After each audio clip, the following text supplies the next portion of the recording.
I'm so annoyed with this week. I wasn't paying attention. Hi, everybody. We keep doing that. Hello, everybody. Welcome to Sci-Fi Vision.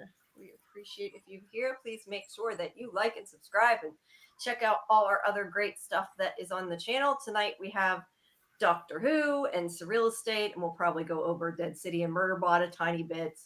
And I know you guys, it sounds like from the conversation I heard when you thought you were live that you didn't like the stuff as much as I did, maybe. And I gotta give a rundown again. Tonight we have Dr. What the Fuck, nothing against SurrealEstate. Oh, yes, I would have to agree with that, though. The Walking Dread, Dumb City, and Dumbbot.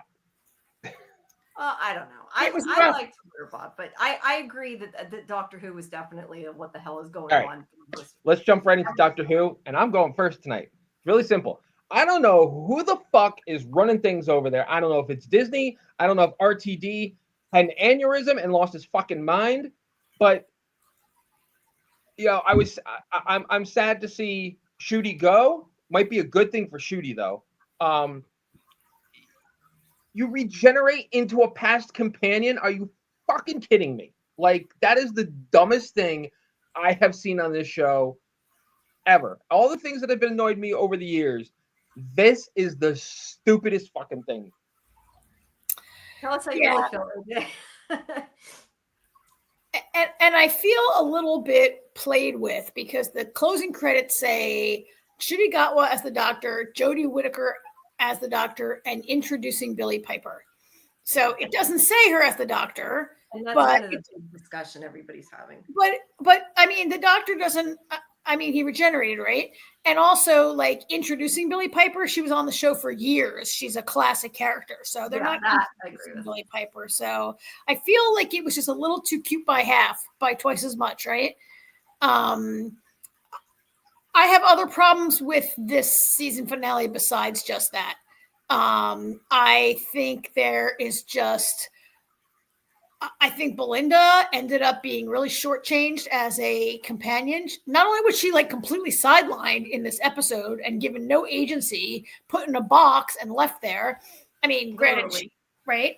And I think like this Doctor, Ncuti Gatwa's Doctor, has like so much unrealized potential that I feel like after 2 seasons, I didn't really get to know him.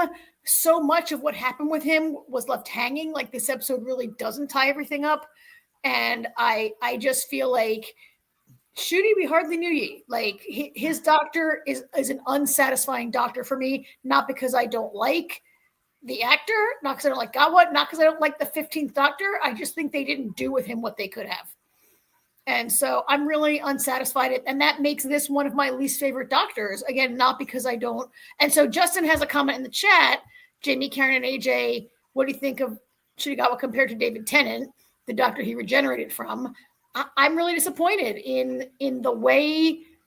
I'm disappointed in the 15th Doctor. I think Ncuti Gatwa is a great actor. I think he has charisma equal to David Tennant's. I think he's got, that he brought a new personality to the Doctor. But the 15th Doctor is a disappointment to me because they just didn't do anything with him. I agree. I don't think they gave him enough to work with. I have issue with Billie Piper. I'm trying to maybe, I don't know, hope that he has a reason for what he did, and that hopefully if doesn't matter. It's stupid. Well, and because of the fact they didn't say the Doctor, I wonder if it's more just going to be like a little short thing. Like don't play with us like that. She's the Doctor. I don't know. Regardless of that, I do agree that I don't think Ncuti got enough time. I think that he was good. I enjoyed him. I enjoyed this season. I know there's been times you haven't, Karen, and I think AJ kind of agreed with me, and some of it sort of seemed to enjoy it a little more. But yeah, we didn't get enough of him. We didn't get enough of Belinda. We didn't even really get enough of Ruby either, but we at least got more of a resolution with Ruby. But then they brought her back just to do it again and sideline her as well. So yeah, I mean, I like the crazy reality story that they did, because at the beginning last week I was like, what are they thinking? And I like the way it kind of all circled back around. I like how they've been bringing in the old stuff from the other episodes, which I know you don't, Karen does not like. I do like that part. So I liked the overall story, and I was satisfied with how that came together because it wasn't anything I expected. The last couple minutes, yeah, I don't know how I feel. I'm still kind of like, I'm hoping he has a reason, and it wasn't just we like Billy Piper, let's bring Billy Piper back, because that's not a reason. Yeah, I don't know, but I do like Shooty, and I do think he didn't get enough time, and Belinda was, I agree with you. So, a lot of it. Ironically, Shooty technically had more episodes than Eccleston. Eccleston had 13 episodes. Shooty had 16. Now, somehow it feels like Shooty had, like, Eccleston's doctor was much more developed than what they did with Shooty. Don't get me wrong. I loved Shooty's doctor. I liked what he brought to it. I liked the fact that he was very different than every other doctor, because after a while it starts to get stale. And I feel like he really invigorated some energy into the doctor. And unfortunately, apparently he's a hot commodity. Everybody wants him. So, a third season wasn't even an option for him, I guess, because, he's doing all these other things, which good for him. And like I said a minute ago, it might be better for him that he got away from the doctor, because I'm not sure what they're doing with this show anymore. And, say what you will about Jodie Whittaker's run, it still felt like the doctor, these past two seasons, until this season, there was a stretch there where I said, you know what? I feel like we're starting to feel like it's Doctor Who again. It's starting to feel like what we love about the Doctor. Overall, I like the season. I feel this season was much stronger than the first season. I'm glad that they tied everything together in a way that, for me, it made sense and it worked out. Something I don't like that they've done a lot the past two seasons is I like nostalgia. I like seeing the old doctors and little clips in here and everything, and referencing things here and there. Except they did it way too much. They did it like 5 or 6 episodes, and there's only 8. Like, you can't, like, every episode it seemed like they were, showing clips of old doctors, and they did it again and again and again and again. And it was like, enough already. It's funny you say that, AJ, because a lot of people are frustrated that Shooty didn't face enough like classic villains. And yes. When he in season 1, Shooty was said that he wanted to be able to take on the Daleks. And he didn't get to. Only 15 doctors, only 2 have never faced the Daleks. The 8th Doctor and the 15th Doctor have never fought the Daleks. And the 8th Doctor has done it in audio and in books and in other stuff. What's funny is he didn't face, now that I think about it, he didn't face any of the classics. Yeah. I mean, any of them. They brought back all classic pieces, but not the villains. Yeah, none. Yeah, I didn't, and Karen, until you just said that, I didn't even think about the fact that he faced none of them. I mean, you got 4 or 5 classic villains to face, and he faced 0. Except the Ronnie, and the Ronnie was only in it for like 10 minutes across 2 episodes, right? The Ronnie was barely an actor. I did like that Mrs. Flood's Ronnie got away, so it kind of leaves it open for the future. But you were saying lots of loose threads. I agree. We got Rogue for a second in the TV, but his story got dropped. Like, Rogue's not going to have the same impact if another doctor rescues him or meets him. Billy Piper's doctor goes and gets Rogue out of the hellscape that he's in or whatever. It doesn't have the same impact because there was serious chemistry between those 2 actors. And I don't think it has the same payoff. What the hell was the point of Susan? Him flashing Susan in his head or whatever the hell that was. That had no payoff. Why even do that? What I kind of... Sorry, no, I was Jamie, please.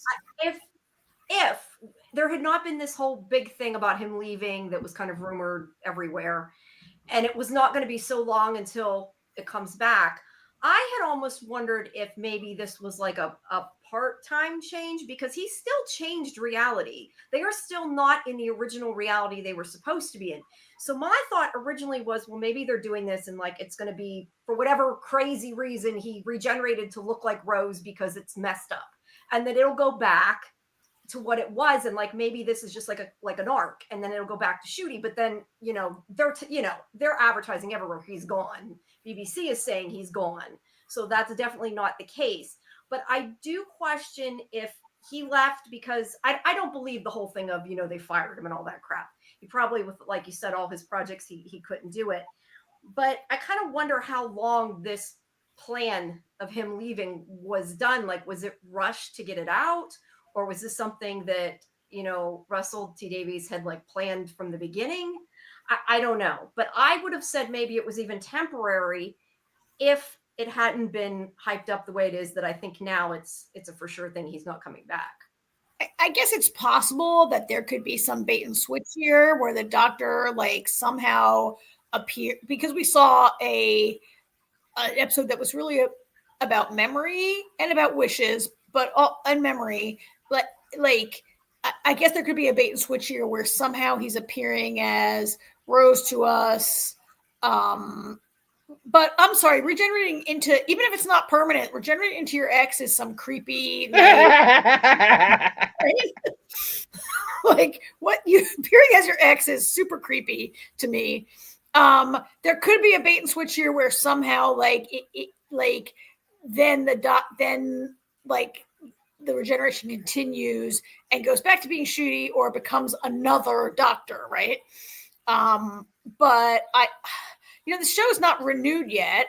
God forbid they should cancel it and it ends like this. I don't think they're gonna, right? They're going to either. But I would have rather them have him regenerate and just stopped it in the middle of the regeneration, like not show us who he turns into. That's what I really thought they were going to do. And this comes down to the rumors. I had kind of was complaining to you guys that I had already known this was going to happen. Although I'll be honest, every time I read this, I thought it was just crazy ass rumors and these people were making it up to be idiots, because who believed it would actually happen, right? I mean, the regeneration, maybe turning into Billy Piper. Yeah, I thought that was bullshit. You know what's funny? And then it happened, and I'm like, why? And I wish I hadn't known, because I do appreciate the fact that they did, for the most part, except for people who were like me, were stupid and looked up something they shouldn't have. They did keep it under wraps pretty well. We always know ahead of time when somebody's been cast and when this is happening. So I did appreciate that it was a surprise for most people. I just wish it would have been a surprise for me, but that was my fault. Nobody else's. You know what's funny is when Jodie Whittaker showed up, I thought, oh, that must have been what Jamie got spoiled on. And then the whole Billy Piper thing happened. I was like, nope, that's what Jamie got spoiled on. Yeah, I was very happy to see Jodie Whittaker. I enjoyed that little moment. Yeah, somebody had said there was video of the finale. And that was what I was like, I wouldn't mind seeing the video. I didn't want to read spoilers. I was trying to see what they were talking about. And I'm like, okay, I should have stopped. I just should have stopped. I deserved it. I kept looking and yeah, it was my fault. But I honestly did not believe it until like the last 10 seconds. I'm like, don't be Billy Piper. Don't be. And not that I don't love Billy Piper, but it's crazy. Yeah, nothing against Billy Piper. I'm like, I know you're regenerating. Just don't be Billy Piper. Oh, shit. That was kind of my reaction. Yeah. Although I also was spoiled on David Tennant, but I think everybody was spoiled with David Tennant coming back. We knew he was coming back. Sorry, I'm trying to get comfortable here. We knew he was coming back. I didn't know. You didn't know. I just started. I remember that I had a different reaction. I remember when I watched that regeneration, I was more like, be David Tennant, because I thought that was so cool. It was crazy. I didn't think it was really going to happen, but it did. But this time we didn't even know for sure regeneration was coming. I mean, I think that we thought it might. We've talked about it, made sense with the way the story was going, but it was not advertised. They did not say, oh, we're getting a new doctor and all that like they normally do and normally screw up. So I at least the only thing. So something I thought about, and I don't care if this is the answer. Just the fact that it's Billy Piper is just driving me fucking nuts. But because the doctor used his regeneration into what's the whole heart of the TARDIS? Is it just heart of the TARDIS? Time vortex. Time vortex. So because he did his regeneration power into the time vortex, I wonder if they're going to say that's why he regenerated into Billy Piper because of Bad Wolf when that actually makes sense. When she took the vortex into herself. I wonder if they're going to connect it in that way. Even if they do, still fucking it does make sense, but it's still weird. But I even heard people say, well, we know that he could regenerate into Tennant. He went back to a different generation. We know that he met Peter Capaldi as a different character before he turned into him. So like maybe he can pull other faces, but right. I like that makes a lot more sense time vortex. And that's fine with Capaldi because it was a side character. It wasn't a previous companion. Speaking of, what the hell? The whole thing with Belinda, she was so important that he met somebody that was her ancestor, and we had this discussion before, and it seemed like it was going somewhere. And I know you didn't seem to like that idea, but at least it was like a plot point that they dropped. He did say in the episode, he said, "Oh, it was because I was supposed to save Poppy." But the fact of the matter is, in the end, you weren't her father, so why was that relevant? It wasn't. Well, that whole thing is muddy to begin with, and and that's the big question at the end there. I've seen online some people think that Belinda was always Poppy's mother, and other people like myself think that the doctor shifted things a little bit so that Belinda could be, because I'm sorry, if they're going to try and tell me, if somebody's going to try and tell me that she was the mother the whole time and that's why she needed to get back, it's a bunch of bullshit to not give us those scenes to begin with. Yeah, I think he still changed reality. That's what I'm saying. No, he's I absolutely think he did. Correct reality. That's why I said maybe it's not going to last. I think it's a little bit like Dawn on Buffy the Vampire Slayer, where Dawn was never around, and then like yeah, but it turned out Dawn wasn't who we thought she was. I know, but suddenly everybody remembers Dawn, and she's always been there, and everybody has memories of her, and she's like a little bit like that, like not that she always. At first, I was like, wait, don't even tell me she was always Poppy's mother, and the doctor didn't remember any of this stuff because that was driving me insane. And then I kind of got it. I think, the doctor, like, he's using the power, of his regeneration to nudge reality 1 degree, and basically create Poppy out of wishes and memories, right? And now everybody remembers her. Well, he's changed reality. It's not like Dawn, because Poppy really is the product of Belinda and her ex-boyfriend. Yeah. But yeah, I definitely think that he shifted reality. And that's why I was saying he absolutely did. Yeah. It wouldn't stick. I was questioning because he did change it. But I like how they wrapped it around that it was her daughter, because it was a way that they could do it that didn't screw it up, because this show almost had like a fake ending. Like, I really thought that they had gone off the deep end, which he did anyway, and thought that they were going to have him have this kid and he was just going to like leave it with Belinda. I'm like, they can't do that. That's going to be so bad. So I was like, oh, okay. So then she started to disappear, and I'm like, okay, well, maybe they're doing this. So they kind of like did a few fake outs there along the way. So yeah, I don't know. I'm just not sure about the Billy Piper thing. Like I said, I kind of want to say I'm giving Russell T Davies the benefit of the doubt because I've liked his other choices, but I don't know how to feel. I do know that when I watched the episode last week and it had Shooty or the doctor kissing Belinda and they were married, I'm like, what the fuck is going on? This is like really stupid. And I'm like, okay, well, it kind of makes sense what they did. I like how it was completely not what I expected. So yeah, I don't know, but I'm just not sure how to feel really about Billy Piper. I have a few more things that I'm like not down with in this episode. I'm really not okay with the doctor changing reality. So on the one hand, the doctor changing reality to save one life is a very doctorish thing to do. But on the other hand, like, changing reality is a very like doctor being like, no, you can't just change reality just for one person. Like, he didn't change reality to save Clara, right? That was a fixed point in time, I guess, that he couldn't change. I have a comment on that too. Why is Poppy not a fixed point in time? Why, like using his power to change reality to save one person is like, is it the most doctor thing ever? Is it the worst doctor thing ever? Like, that is such a like playing God kind of thing that the doctor historically kind of doesn't do. Well, what's really fun? He kind of does from time to time. Yeah. I mean, think about it. The doctor's whole thing is, we can't change anything. We're just here to observe. And then he gets involved in every single thing that they ever do. Yeah. I mean, hell. Talking about Capaldi, turns out the doctor was responsible for Vesuvius erupting. The doctor definitely gets involved in shit, whether he says he's not going. And it's a very doctor thing to do. All right, fair. Now, did he shift reality into such a way by making Poppy her daughter that it's changing reality that much that it's really going to screw things up, or Kind of what I is it going to be okay? We may never find out. Who knows if Steven comes back? Yeah. I mean, so I have a bunch more issues. Jamie, do you want to quickly run through this? I see you got the photos up. That's why I had forgotten to put the episode. And I will shout out my major issues. And we have a couple comments. We have comments from Justin up there in the chat that will come back. We're not ignoring you, Justin. We'll come back to them as we move along. Back to that. I'll store it there. Yeah, I just wanted to go through and like highlight a couple things I did like. I did really, and I know you guys get annoyed with them bringing things back, but I did really like the whole time hotel and that wrapped. I did too. Around. I did like that. I love that it's like the episode ended on this huge cliffhanger. How the hell is he going to survive this? And then he survived it in like 10 seconds. But I liked it. Like it worked and it was funny and I pulled it together for me. So I enjoyed that and I like her character. So I think it was cool to see. That's one of my favorite episodes of the season, probably. So yeah. I enjoyed seeing her also. Yeah.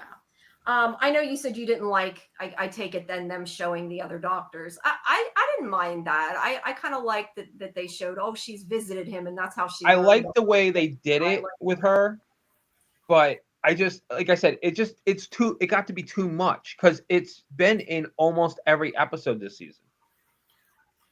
Yeah, I like the story points from the other episodes. I don't know that we had to see clips from all the other episodes each time. Like, I think maybe that was a lot. But well, I like the way they did this because it was like she was actually witnessing these moments because of the time hotel. And then and so that's a complaint that has. So the Chibnall era like went way out to left field, and a lot of us, including me, were unhappy with the way Chibnall, where he went with the Timeless Child, which I want to talk about. But has Russell T Davies like returned too much nostalgia? Like, is there too much? Like, it's nice to see like the images of all the doctors.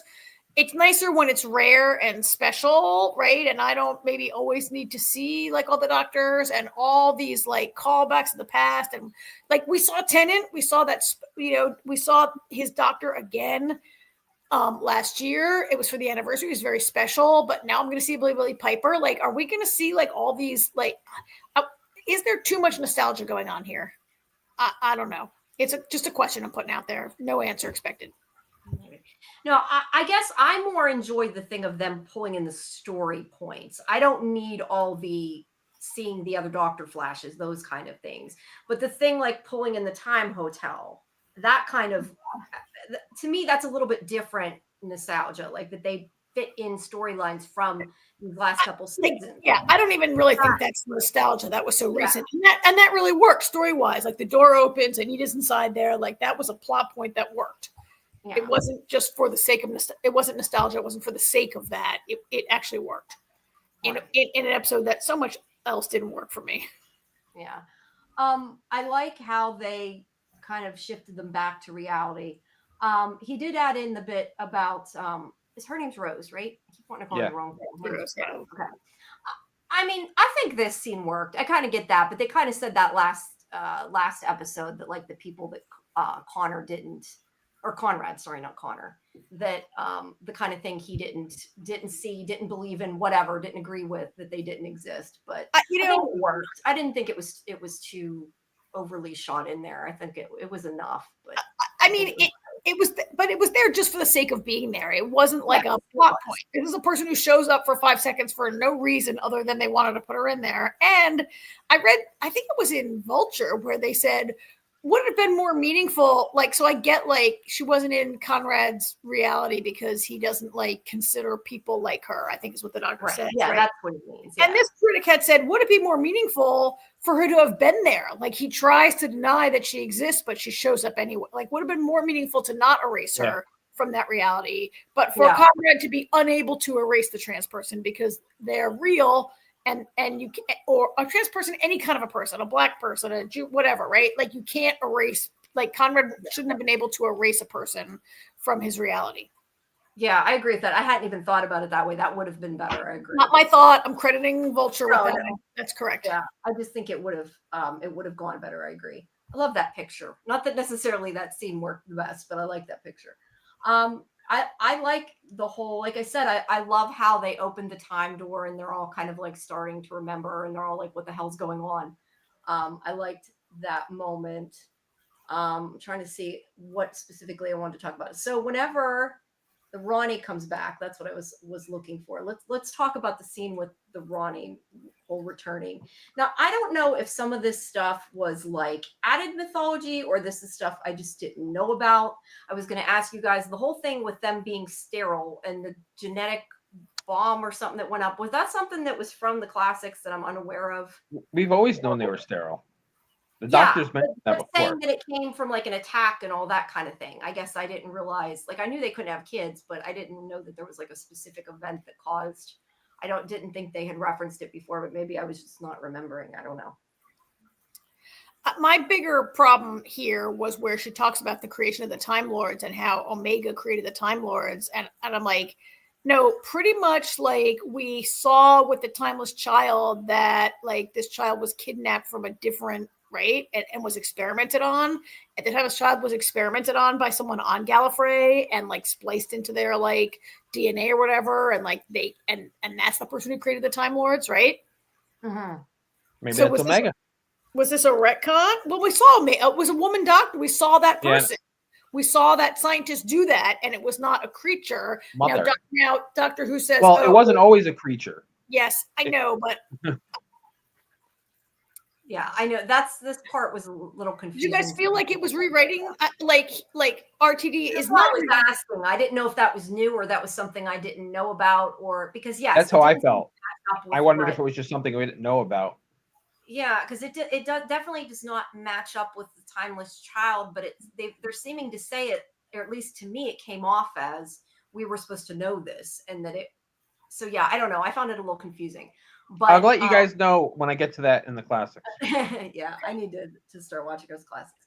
But I did find it interesting that her, who I've heard all these, not that what she's doing is okay, but to know that like her goal was just to bring Gallifrey back. Like after that whole everything, like she's like, oh, I'm just trying to bring Gallifrey back. Yeah, maybe bad Gallifreyans, but like I kind of wonder, isn't there something that they could have done to work together to make this a reality, but not a bad reality? Because in the end, I don't know. I guess I thought her plan originally was going to be a lot more evil than I'm trying to bring back the race that was extinct. She just wasn't. Well, but she's not trying to bring back just the race. She's trying to make Earth the new Gallifrey, like wipe everybody out and make it Gallifrey. That's pretty bad. Well, see, I don't know. I took it not whether she would have really left them alone or not, I don't know. But I kind of took it that the only reason she went through this whole thing was just so she could find him. Like she didn't care about Earth. And she's like, you know, we can leave and do it elsewhere. We just need to do this. I don't know. I liked it. I was just surprised that it wasn't what I expected it to be. The Ronnie's thing from classic Ronnie is just a ruthless scientist and science for the sake of science. So I took it like she's not bringing back Gallifrey because she misses Gallifrey. No, she only wants to do it because she can, and she wants to see what will happen. Her scientific curiosity is without any kind of ethics or morals. I don't think bringing back Gallifrey is a good thing. I'm sorry that they wiped themselves out, but like, isn't that a fixed point in time that can't be changed? And I think this was really rushed. I think the Ronnie storyline was really rushed. I think it would have been better for her to have been not have Mrs. Dobbs looking at the camera with a wink wink and making us ask, but let's have the Ronnie be a real presence the way the Master was a season-long presence for Jodie Whittaker's Doctor, right? And if the Ronnie is like, the Ronnie used to be like the Doctor and the Master and the Ronnie were like three best, went to school together on Gallifrey, right?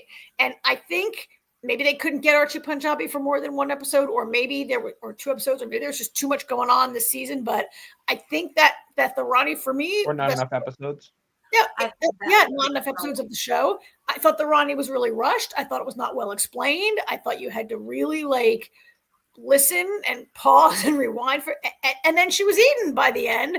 And I almost would rather that Mrs. What's her name was the one who was eaten and that the awesome Archie Punjabi is the one who's able to come back. Nothing against that actress who plays Mrs. Dobbs. Flood. Mrs. Flood, but this was a we've had a lot of her, and we haven't had enough of this Ronnie. I would agree with that. Or Ronnie at No, all. I She agree. didn't do anything except be mysterious for like 8 episodes, and then she shows up and has like a 5-minute story, and that's it. I think it was not enough Ronnie for me. I think this story was way too fast. I think that if they had added even just 1 episode, it would have helped. My biggest complaint wasn't even about the Ronnie. My thing I did enjoy the pieces, but my thing was they made all this big deal about bringing the Omega back, and he lasted for like 2 minutes, and he was gone again. The reality war lasted 2 minutes. Yeah. The reality war was nothing. They could have at least like had an episode them battling him, I think. He's Because too the expensive. already long. The episode was already long. They could have even added a freaking half an hour and split it into 2 episodes, and it would have been fine. The Omega looked great. It was good special effects, and I guess that they blew the whole budget on like 1 shot of the Omega, and that was it. Yeah, I guess so. Maybe they could have put the Omega in a rubber suit. We would have been happy. I think most of us. I did like the effects, though. I think in the finale they looked really great and they worked. And I took a picture of this because I loved how they had like the ship wheel and they're turning the building this way and that in order to shoot. I thought that was kind of cool. It was silly, but it was kind of cool for something that they were able I to love do. that the unit building has these laser cannons. I thought that was cool. Yeah, it was. And I love how he tricked her too with the Sonic to get her motorbike, whatever you want to call it, air bike in there. And the whole, there is one thing I have a problem with here I wanted to mention. Okay, so he puts her in this zero room and explains it so if the wish gets destroyed, because he knows in the end the wish is probably going to get destroyed if everything goes to plan. The Poppy might disappear. If he puts her in here, they're outside of time and space. She won't disappear. I have a big problem with the fact that he is willing to stick his daughter in this cube where she might get stuck for the rest of eternity alone. Like, he's like, you can't go in there. You might be left there. She's your freaking daughter. And you're saying she can go in there by herself and that's okay. I had a problem with that. I don't know. Did that irritate you like it did me? No, I had no problem with it because they spent all of 5 minutes trying to make me convince this child was the doctor's daughter and that he loved her. Like, it was so rushed. Look, I think Verada Sethu is a great actress. And in fact, we're going to go to Justin Says, she's no Britt Lower, who's from Severance, but she's the best actress on the show. She was very, very good. I thought she played these scenes very well where she was concerned about Poppy, her daughter. This didn't play great for me and wasn't that believable for me. Maybe, I felt like we just saw this in the Wheel of Time and it was so believable to me that Nynaeve spends 12 years in the Arches, which is like 1 minute for all of us, and like really like feels the pain of having lost this daughter. Now I saw that stretched out over multiple episodes. I think Verada Sethu did a great job, but it was so rushed that it was really hard for me to really, and I was like, the doctor has a child, WTF. And even when I knew it was a wish and all that, like, it didn't stick for me. So Jamie, it didn't bother me that much for him to to think about, parse that, how he's risking that child's existence or whatever, because I just didn't, I bought into Belinda being the mother much more than I bought into the doctor being the father emotionally. That's fair. Yeah. I kind of had a problem with him being the father. Because they didn't even really explain that. I guess he was. Well, it was just all part of the wish. It was like in a day or whatever. Here is the bottom line with all the with 90% of 80% of these problems. It's 8 fucking episodes. There is not enough episodes for the story they're trying to tell, and you get shit crammed in together. These last 2 episodes, we got so much information and so much happened, and there was not enough time for it to happen organically. You need to stretch it out. Give me 13 episodes. The BBC had no problem doing 13 episodes. I don't know what Disney's problem is with all these short fucking shows. And it's not just Doctor Who. We've had all the Marvel shows are too short.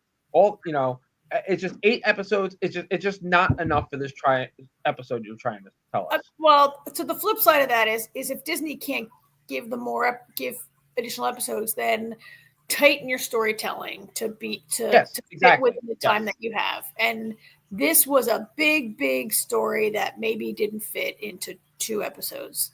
It absolutely did not. Yeah, that's why I said even if they'd made it 3, I think it would have improved it because Yeah. it was already a long episode. It was already what, like an hour 20 or something like that. They could have Actually, it's fun. It's actually funny when they were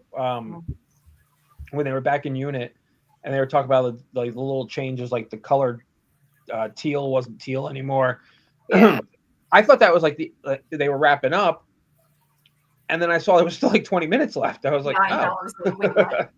It almost makes me wonder if the only reason they gave it the extra 20 minutes or whatever it is, extra 30 minutes, is because it was in the movie theater over there, and they wanted to make it long enough for them to. Oh. Well, they played both episodes. A movie.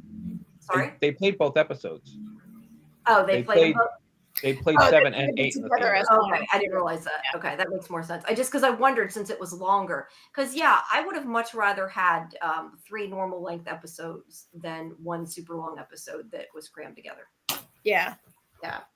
But I mean, there were some good things. I enjoyed too. Even this conversation here, where she's like, "You came here like you always do, without a weapon. You just brought your speech. You're gonna go on, and it's not gonna work."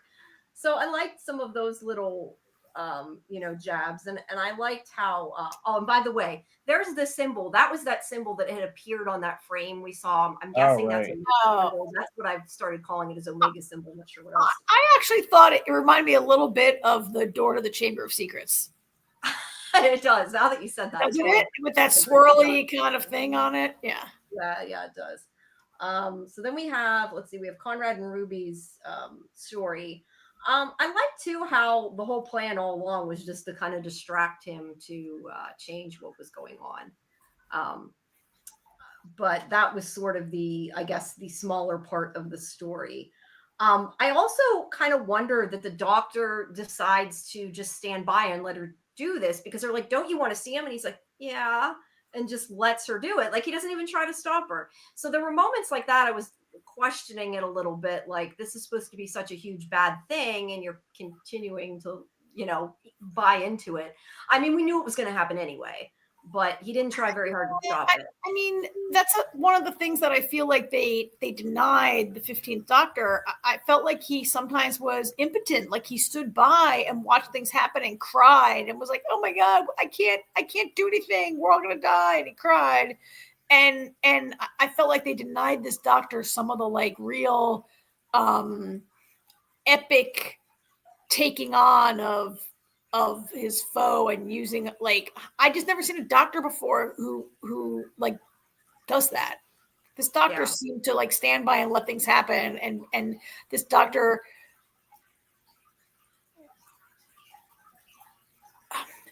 a defining thing of Doctor Who is that, yes, he has limitations. He's limited as a person, but he never is limited when he's facing a foe. He's always like, I can do this. I'm the smartest guy in the room. Even when he doubts himself, he always does it. This doctor, I thought, was a little, I don't know. And so for him to stand there and just let her do it kind of is in character for 15. I guess that's true. Yeah, but that's a problem. But yes, it's a problem. Yes.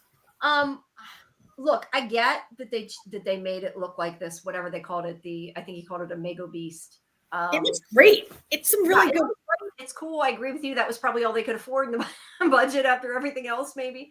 I love that he ate her, but I agree with you. Maybe it would have been better if he ate Mrs. Flood.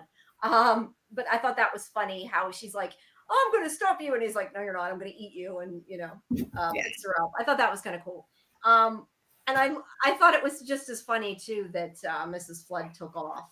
And was like, I'm just going to use this bracelet. And they did explain, at least with the time bracelet. Time ring. And now, I wasn't sure. The one thing I did want to ask you about is they had this whole buildup with the Vindicator. I wasn't sure at first if he was really saying, I don't have a weapon. And then all of a sudden he realized it, or like that was him saying, oh, I don't, like faking saying it. Because obviously as an audience member, you're like, oh, he's going to take the Vindicator down, which I thought was cool. But I wasn't sure if he was faking the thing out or he really didn't see it at first, which I thought was kind of strange. So yeah, I was just curious what you guys thought on that. I didn't give it that much thought. You didn't give it that much thought. I did like, though, that he used a Vindicator, because I think it's cool that thing's been there the whole time and it just now finally has a purpose. I just didn't know if it was a fake out when he was talking to Omega. I wasn't sure if it was supposed to. I didn't think it was. I took it like he was like, oh wait, I have the Vindicator. Yeah. Like I forgot I have this great weapon because I have been telling you for 8 weeks that it's just a measuring tool. Yeah, they had said last week something about how much power it had in it. I also I didn't even notice till now, the thing on the top of it looks like a little TARDIS, doesn't it? I didn't even notice. It does. It does. I've never seen it. Oh yeah. I just thought the whole time it looked like a guitar, but Well, yeah. I always thought it looked like a guitar also, yeah. Yeah. I have a problem that Omega was supposed to be the super horrible villain that was going to destroy the world, and we got to see him for less than 5 minutes, and he's already defeated. That was, I think, my biggest gripe about the episode is I would have liked to have seen more of what Omega could do, or otherwise, what was the point of bringing Omega in? Why not have it some other way she was trying to, rebuild Gallifrey? It was just a little, it wasn't really a point to it. Not enough episodes. Yeah, no, I totally agree. But it did look good. I think it looked amazing this whole episode. I think everything worked with it. And I totally understood with the baby. Like I right away was like, they're totally going to give it to Ruby's mother. So I liked how they I didn't think that far ahead. No, that part I did. It made perfect sense when it happened, but yeah, it did. And I like also that they ended the wishes, because otherwise, you don't want that story thread going on. But yeah, this part, I really thought as soon as Poppy came back, I really believed that maybe this was the way they were going to leave it for now. And then whenever Poppy disappeared again, I thought, well, maybe this is the way they're going to leave it for now. So they did, do a few different things that I wasn't 100% sure what they were planning, because I just remember saying to the TV, they can't keep her his daughter, because that would be either the baby's going to be there and annoying us, and me and Karen are going to be complaining about it like we always do when there's a baby. You can't drag a damn baby all around space. Or he's going to leave it with Belinda all the time, which is just as bad. Like, you can't do that either. So once the baby disappeared, I was kind of like, okay, well, I'm okay with this. Like, it's really, really sad, but at the same time, it makes sense. And then they shifted it again. So I was surprised a lot by this episode. Like you said, it's like we thought it was done and there's 20 minutes left. So I do want to talk about how I had too much Ruby Sunday this season. But I thought that scene where the Doctor and Belinda are talking about how great it's going to be to have Poppy around, and they're passing the vest back and forth. And Ruby's watching, and it took me a minute, and I was like, wait, why are they handing that vest back and forth? What is going on? Why are they? And then you see it's getting smaller and smaller and smaller, and Ruby is so that was a great scene. That's a great idea. I got to give the RTD or whichever writer came up with that. It's a great idea. It played out so well. It was so moving. It was so emotional. To me, that was maybe the best scene of the whole episode. Yeah. And it was really sad too. This whole thing was heartbreaking. Yeah. But like I said, I could have also seen it end there and been okay with that. And that's why I questioned that him changing reality again isn't necessarily a good thing. Is it possible that this could all be rewritten again? And that's why I said this whole crazy thing with Billy, what if it's possible that this is only going to be a 2-episode arc or something, and then she's gone and they have somebody else? Then that makes sense to me, and I would maybe be okay with it. So I'm really kind of, when it comes to Billy, I want to see what he does. I'm willing to see why. If it's that she's going to be the Doctor for the next 3 years or something, then I'm going to have a problem with it. If it's just a little gimmick, I'm kind of annoyed because it's a gimmick. But if it's temporary, it's not quite as, I guess, disastrous. Because it kind of makes sense in my eyes, because he did change reality and not necessarily the way he was supposed to. Maybe he'll find out, shit, I got to put it back. We got to let Poppy disappear. Poppy was never meant to be, because when Poppy lives, then this happened. You know what I mean? That I could be okay with. So that's why I'm kind of waiting to see how it goes. This girl is so cute, though. That actress is just so sweet. She was the least annoying child I might ever have seen on television. She was very cute. She didn't say anything. Right? She said, no, she did on some of the behind the scenes things, though. They had her talk. She's a cute baby boy. Mm-hmm. So let's talk about Ruby, because I didn't get to talk about her last week either. I've mentioned this before.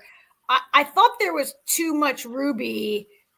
Not that I don't like Ruby and I don't like Millie Gibson, but it compromised Verada Sethu's companion. It compromised Belinda as the companion, and like she had little enough screen there.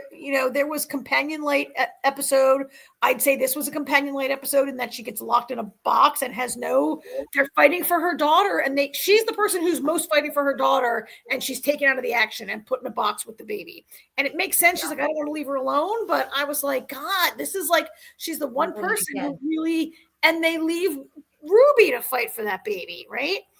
And so it really bothered me, but I just feel like there's so much Ruby that it really... they could have just had Belinda fighting for her the whole time. No, you've forgotten our daughter. She exists. Like, that would have been better, I think. Like, why does Ruby have to be the one who remembers? And, like, that's not really well explained anyway. Like, why Ruby remembers? Like, why does Ruby have to show up and be the one who remembers? Why can't... Yeah, I didn't get that either. Nobody else remembered but Ruby. Yeah, why can't Belinda's love for her supposed child be what makes her remember? Why is it Ruby? It's never explained. The only thing I could think was the whole 73 yards thing, because she already lived a different reality. That was the only thing I could come up with in it. If it is that, it's very thin and they didn't explain it. Yeah, I did like that it was brief, but I did like that the Ronnie mentioned the 73 yards. Yeah. And Ruby's like, what are you talking about? I mean, Conrad was weak also. So Mrs. Flood kidnaps him out of jail, but couldn't anybody have been there, like holding the baby and making the wish? Why was it Conrad? Like, it wasn't really explained. No, and Conrad almost becomes sympathetic, and then Billy wishes him happiness, and Ruby wishes him happiness. I thought he got off easy. I'm not saying she should wish him into a hell dimension, but everybody knows, like, Rogue's there. Everybody knows that says more about Ruby than it does about Conrad. Everybody knows that I like to read Vulture, and that writer suggested, why didn't she wish him to have true remorse and for him to really be able to feel what he had done? Instead, he gets off scot-free by wishing him to be happy. He gets off with no punishment for what he's done, no consequences, no living with, no even memory of what he's done. So that writer at Vulture thought that Conrad and Ruby let Conrad off the hook. That would have been much better. And there could be another wish for him. But Ruby's a nice person. You're right. It's about Ruby's compassion. But yeah, I just think Ruby, like the writers wanting to include Ruby. I like Ruby, but it didn't allow Belinda. Yeah, like maybe they should have just kept Ruby and never brought Belinda in if they were going to do what they did. She's going to be in half the episodes to make her a companion for the whole season, and let Verona Sethu be more on Andor, where she was awesome. Yeah, bring her in next time, maybe. Yeah. But yeah, I agree with all the things that you have said, but she was the one that I wish my boss would say stuff like that. I agree with all the things you have said. No, I hadn't thought of that, but that would have been a better.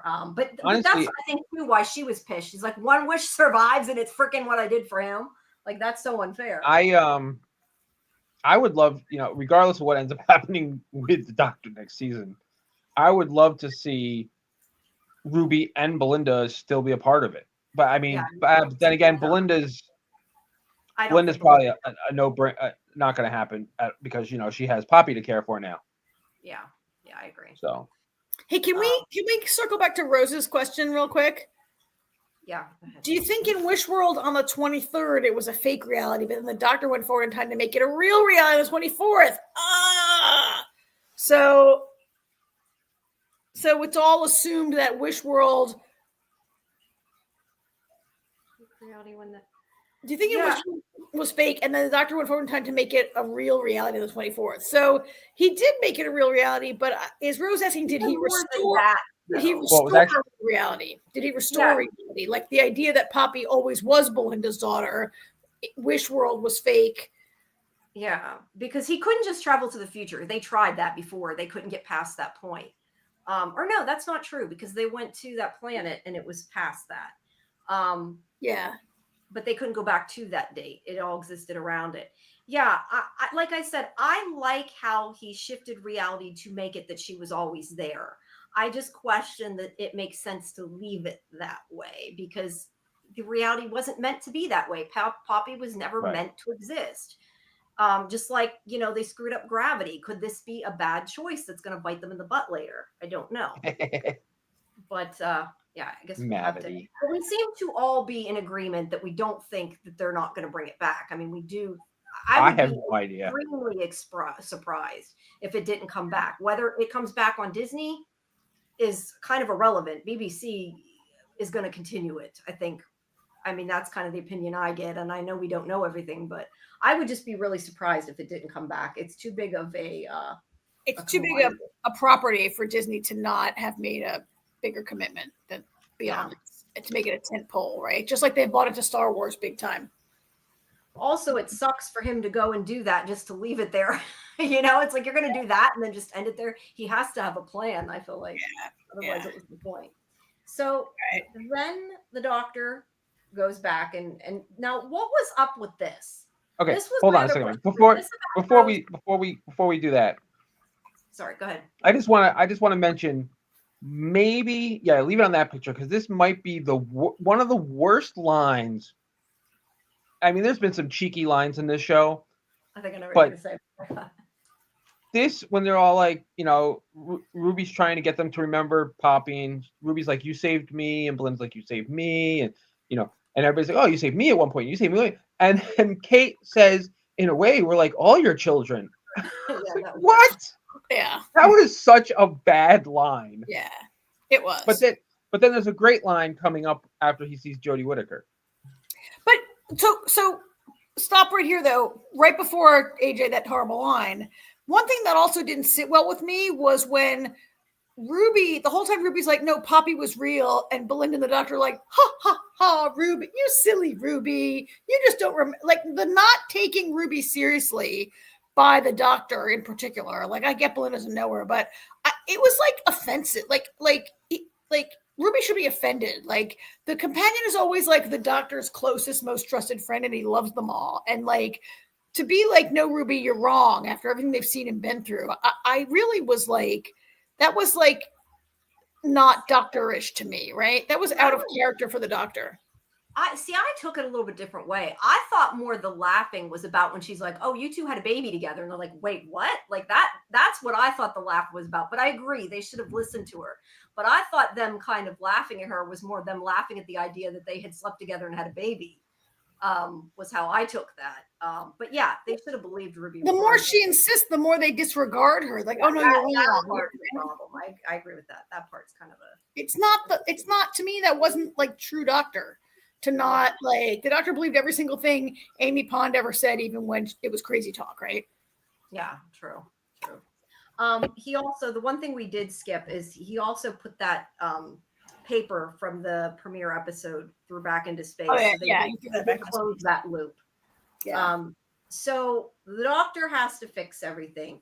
And I was just going to ask what you guys thought about the TARDIS showing him these images, what the point was to that, because he says, "Why are you showing this to me?" And that's whenever the doctor comes in. Was it just like a foreshadowing she's going to appear 2 seconds later? Was this foreshadowing he's going to turn into somebody with a face he knows? Or was it just another reference for no reason? Like I was a little confused. Gratuitous nostalgia. Yeah. I because that part didn't make tons of sense. But then we get 13th Doctor, which this part was also part of what was spoiled. That I had heard that she was coming back to help him regenerate. But I did love though the line where he's like, "It's usually that other guy." Yeah, that was a great line. Yeah. I also like when she was like, "Oh, you redecorated." I don't like it. Why does it have to be so big? With the whole thing about it being bigger on the inside too, and it just no. She's like, "I don't like it." It doesn't need to be like that. Yeah. I mean, I liked seeing her. I thought it was nice they brought her back. I think I liked it too. When they have more than one doctor together.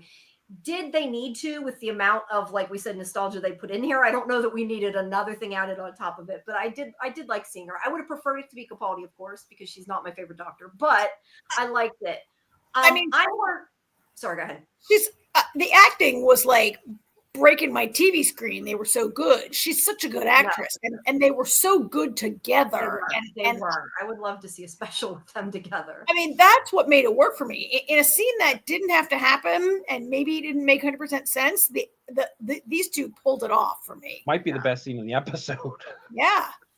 No, we have the other thing that's important about this scene is that he tells himself, however you want to say that, he's like, "I love you," when she's going out. because now he's this doctor that's changed and he doesn't want to leave people without telling them that, is I guess the idea.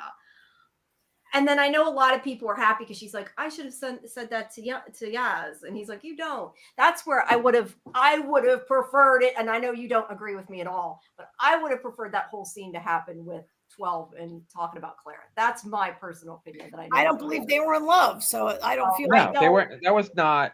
No, I don't know. I ever bought the Yaz and her thing though either. So I mean, I didn't. No, the Yaz and her thing was very apparent.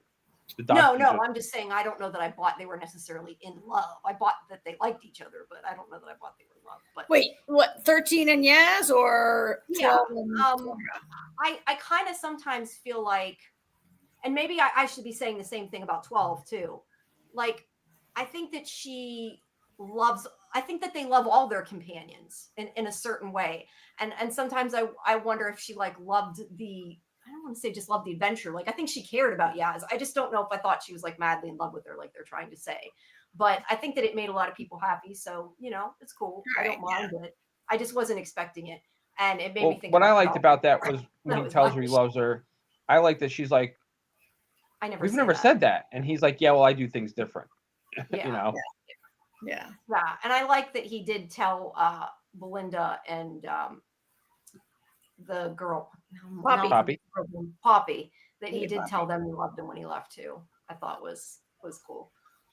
So yeah, he's using I like the idea too of using the regeneration energy, and it's like you knew at that point he was totally I mean, that can only happen now that they've given the doctor unlimited regenerations. Back in the day when the doctor had 13 regenerations, this would have a whole different level of meaning for him to use one on this. But now the doctor has unlimited regeneration, so it's not as consequential. Yeah. I still am not going to get over the fact that I think that if the Ronnie didn't survive the space, he shouldn't have either, but that's kind of like been and gone. And I can't keep saying that, but it does annoy me. But yeah, I like the way they made it that she was her daughter all along, because it was a way that worked.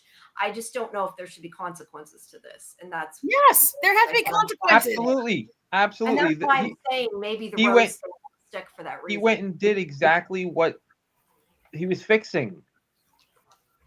Yeah, he literally changed reality. To stop reality from being changed. No, he changed reality. He didn't stop reality from being changed. He changed reality. He changed reality to stop other. Well, no, actually, that's not true. He changed reality. He changed it 1 degree the other way. Yeah. He changed reality to save the life for selfish reasons. For the doctor to change reality to save one life, yes, it's very doctorish. But he changed to save one life that means a lot to him. It was a selfish move. It wasn't like this random kid is being killed and he's like, oh, I have to say it's not fair to lose a life. Yeah, the kid never existed in that sense. Well, the kid never existed, and it was a kid that he felt was his child. It was Belinda. It was a purely selfish move. Yeah, I think. And I think that there's no reason that the box couldn't have worked, and end of problem. Okay, yeah. Yeah, but except that box was built in about 5 minutes, so I'd be worried. No, but if the box worked, though, what do they do with the baby? Or do you mean saying the box didn't work? No.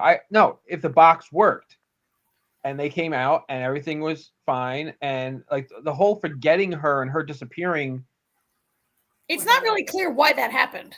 Yeah, really made no sense, except for everything being off a degree. It became real only to not be real. It was like a lingering effect or something. But that was the whole. The whole point of the box was so that she didn't blip out of existence once the wish was over. And if they had just gone with that and she stayed, and that was the only change to reality, fine. But now the doctor has gone and changed reality in the other direction. Yeah. I mean, I think they wanted to, I did see in this, the doctor he always has a companion, but the doctor's the loneliest man in the universe, always, right? The doctor's like always alone. He sometimes spends millions of years alone in between companions. It just happens off screen. He's the last of his kind. That's a defining thing, his loneliness. And he experiences, like, it's not real, but he experiences a marriage and having a child, and then the opportunity to have this child and to and then to lose it, like there's a story there. We just had to see it in like 2 minutes in Shooty Got Was Eyes, right? I mean, he played it, but like, if that's the thing that the doctor had to save her, he wanted to save this baby because, yeah, he's not going to sacrifice one life, but it wasn't. If he's going to save her because he's got this idea of playing house or not playing house, but being a family, like there wasn't enough there. Like I caught it in Shooty's performance, but it was only there it was fleeting and it was gone, right? Yeah. I did read, and I kind of wonder if this had to do with that supposedly they made 2 different endings. I don't know whether that was like, so people didn't know what was coming or if they had changed their mind. I almost kind of wonder if maybe they didn't have that there originally. But I don't know. My only problem is if the box worked, what do they do with his baby? That would be Belinda. Your issue. Yeah, but he can't just leave his child with Belinda and go off. Sure he can. He's doing it anyway. I know, but to me that would be stupid and I'd be annoyed at. He's doing the exact same thing anyway. He left his granddaughter and never spoke to her again. But now it's not, he left his wife, River, all the time. No, I know. I'm just River's saying, different. River doesn't count. I think that bringing the baby into the story created a problem in the first place. Yes. Yes. I almost would have rathered whenever she disappeared, her to disappear and Ruby to like forget it after a couple minutes. I think maybe that would have worked better. I don't know. Yeah. It would have been sad and I would have been bawling my eyes out, but I think maybe it would have worked a little better. It almost makes the Susan thing worse, that the doctor is willing to change reality to save this child, but he has not spoken to his grandchild in like decades, since the 80s for us, right? And for her. And I have a problem. They brought her in and never. Yeah, and didn't do anything with it. Yeah. Same thing rogue. Yeah. So. All right, we got a couple questions to take for Doctor Who before we move on. Okay. Jamie, Karen, and AJ, if you could be any of the doctors from 1 to 16, who'd it be? I mean, I have a couple I'd like to be. I don't know. I feel like I'd want to be my own doctor. Meet one of the doctors, maybe. I don't know that I'd want to be one of them. Yeah, I don't know. I don't know that I'd want to be one. I'd want to meet one. I mean, I think be a companion. I think I'd rather be a companion. I think 12 had the best outfit. I love that black jacket with the red lining and the way it went with the black trousers. I also think like. Wait, you mean 11? She means 12. Capaldi. I mean 12. Capaldi. Yeah. I love Capaldi's outfit. I love Capaldi's outfit, and I'm cranky like Capaldi. And like the Capaldi doctor, and he, like, I liked his doctor. He took a long time to grow on me. I didn't like him at first. Jamie too. We were the same, and now he's my favorite doctor. So yeah, I'd probably say 12 too, just because he's my favorite doctor. But I think I'd rather meet a doctor or go around with the doctor or be my own doctor than be a specific incarnation of the doctor. Yeah, I mean, if I'm going to be the doctor, I'd rather be the doctor than which of those doctors I would want to be. So I'm going to change Justin's question to which doctor I'd want to hang out with, like you guys just did. And that's not an easy question. Hang out with, though. I kind of feel like be a companion would be the funnest to hang out with. 10? Yeah, like just fun wise, but like overall. More fun than 11? I kind of like 11. Wait, you think? I mean, you think Tennant was more energetic than Matt Smith? Yeah, well, I think they both were, but I liked Tennant more. I liked his doctor more than Matt. Tennant's more one of James. I didn't like both of them. But I mean, 12 is always going to be my favorite doctor. But would he be as fun to hang out with on a daily basis as 10 or 11? Maybe not. So yeah, I think it depends. I mean, it's a really tough question because Tennant would probably be the one to I enjoy hanging out with. I think Smith is too quirky for me. He'd probably annoy the shit out of me. Some of those older doctors. But actually, I would love to hang out with Shooty's doctor. I mean, the energy he brings to every situation. Yeah, he would be fun too. Yeah, I mean, I think some of the original classic Doctors also. I mean, I haven't. I've only seen 2 classics. Yeah, and I haven't seen enough of them to. It's been a long time since I have seen, but there was when they were discovering some of these classic planets and classic villains for the first time, and having some of those really classic storylines would be cool. I don't know, like every Doctor. I mean, there's something fun about all of them, right? Yeah, that's the thing. There's yeah. And that's why I think it's really sad. Like I agree with what AJ said. Like it was finally starting to feel like Doctor Who again, and it's like as soon as it starts to get there, and I'm there, and I'm all in, and I'm liking him as a Doctor, then they take him away, and that kind of sucked. I would have liked at least another season with them, and it sucks that they. Well, there could be that maybe Billy Piper is a temporary thing, and he doesn't fully regenerate, or. But do you think at this point, after it's everywhere that he's gone, that they can is it official? Has BBC said he's gone? Has Disney said he's gone? I've seen, from what I can tell, yes. BBC has released things of him saying it's the end and goodbye and everything. But I guess let me put it this way: just because they're saying that, does it? I mean, I believe he's done. I believe they're moving on.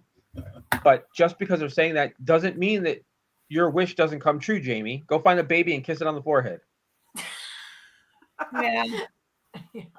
No, I mean they still could. That could be like the biggest house on TV for a long time. I mean it totally. I mean they kept the whole Billy Piper thing a big secret. For the most part, yes. For most people. I mean, I didn't. Jodie Whittaker too. I didn't have any idea she was coming. Oh, yeah, I didn't either. So I mean, they did a pretty good job keeping it quiet. I mean, who's to say they're not keeping it quiet? That when Shooty gets done with his play that he's doing, that he comes back as a Doctor. Who the hell knows? I think it depends. I mean, it's not. I mean, after David Tennant becoming the 14th Doctor, who's to say he doesn't become? I mean, he can be the 17th Doctor now. Yeah. Yeah. And to answer your question, Muncher Luncher, because you missed that part, the God of Wishes was part of the storyline, and it was in a baby. And when they kissed the baby in blue, they made a wish, and it came true. And that's kind of part of the storyline that we were talking about. Yeah. I was surprised that they changed. Like I wasn't surprised he regenerated. I was surprised they showed it. I kind of feel like if they weren't going to come back for a couple years, that wasn't necessary. We don't know that either. We don't know what's going on. Well, it's not going to be instant because they have to make it. And there's always a big space between seasons. I mean, we know that. Usually you get a Christmas special, but I mean, otherwise it was a couple years before the last ones. Or before, in between, like between Tennant and him, like it was a while. You know what I mean? It wasn't instant. Sure.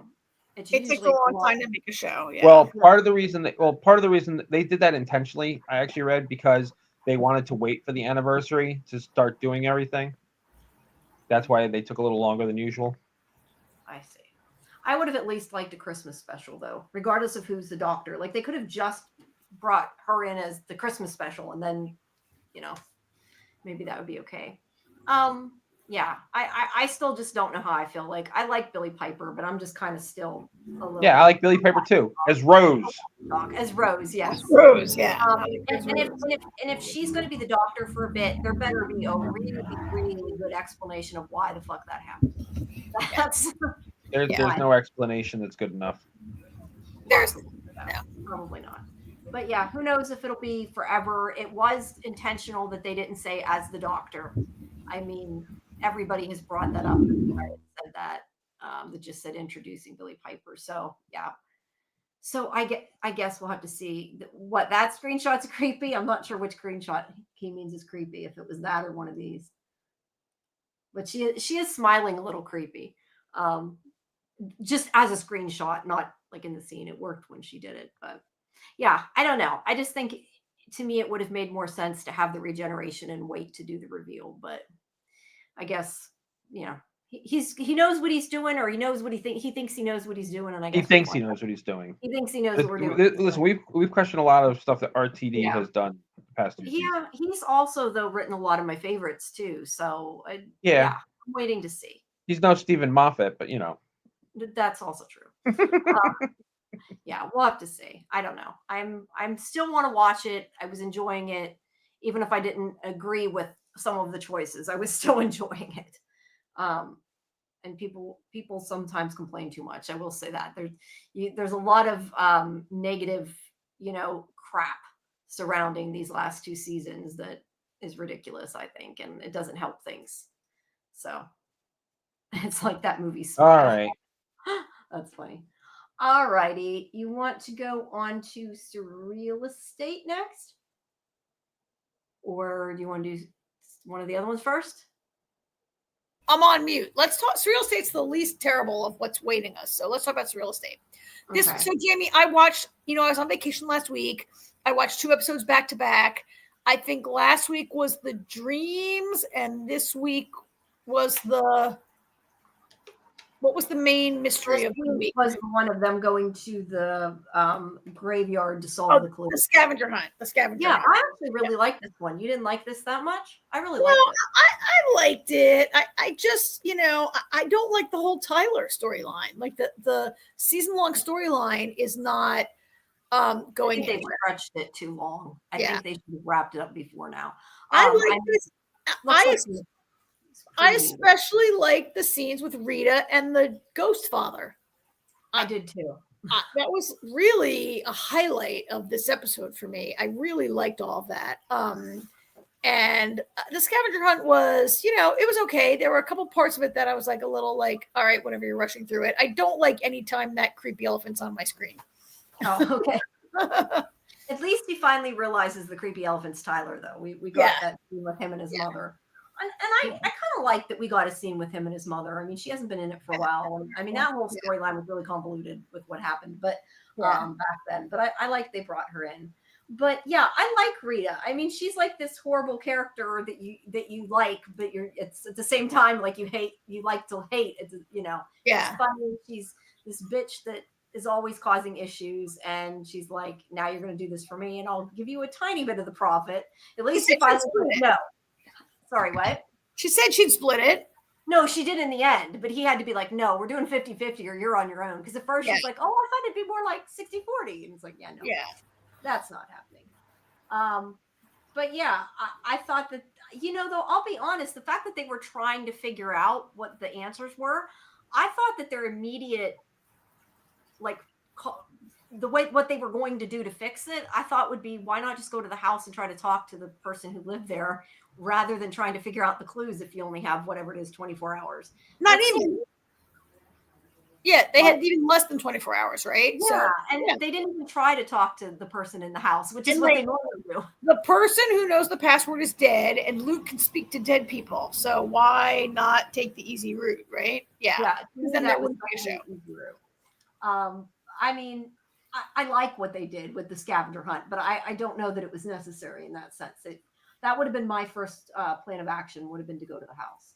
Yeah. But I like that they had this whole scavenger. Look at that. That house is so great. Like, I want that house. But I like that I like the whole scavenger hunt aspect and the kind of danger that went along with that. It was different.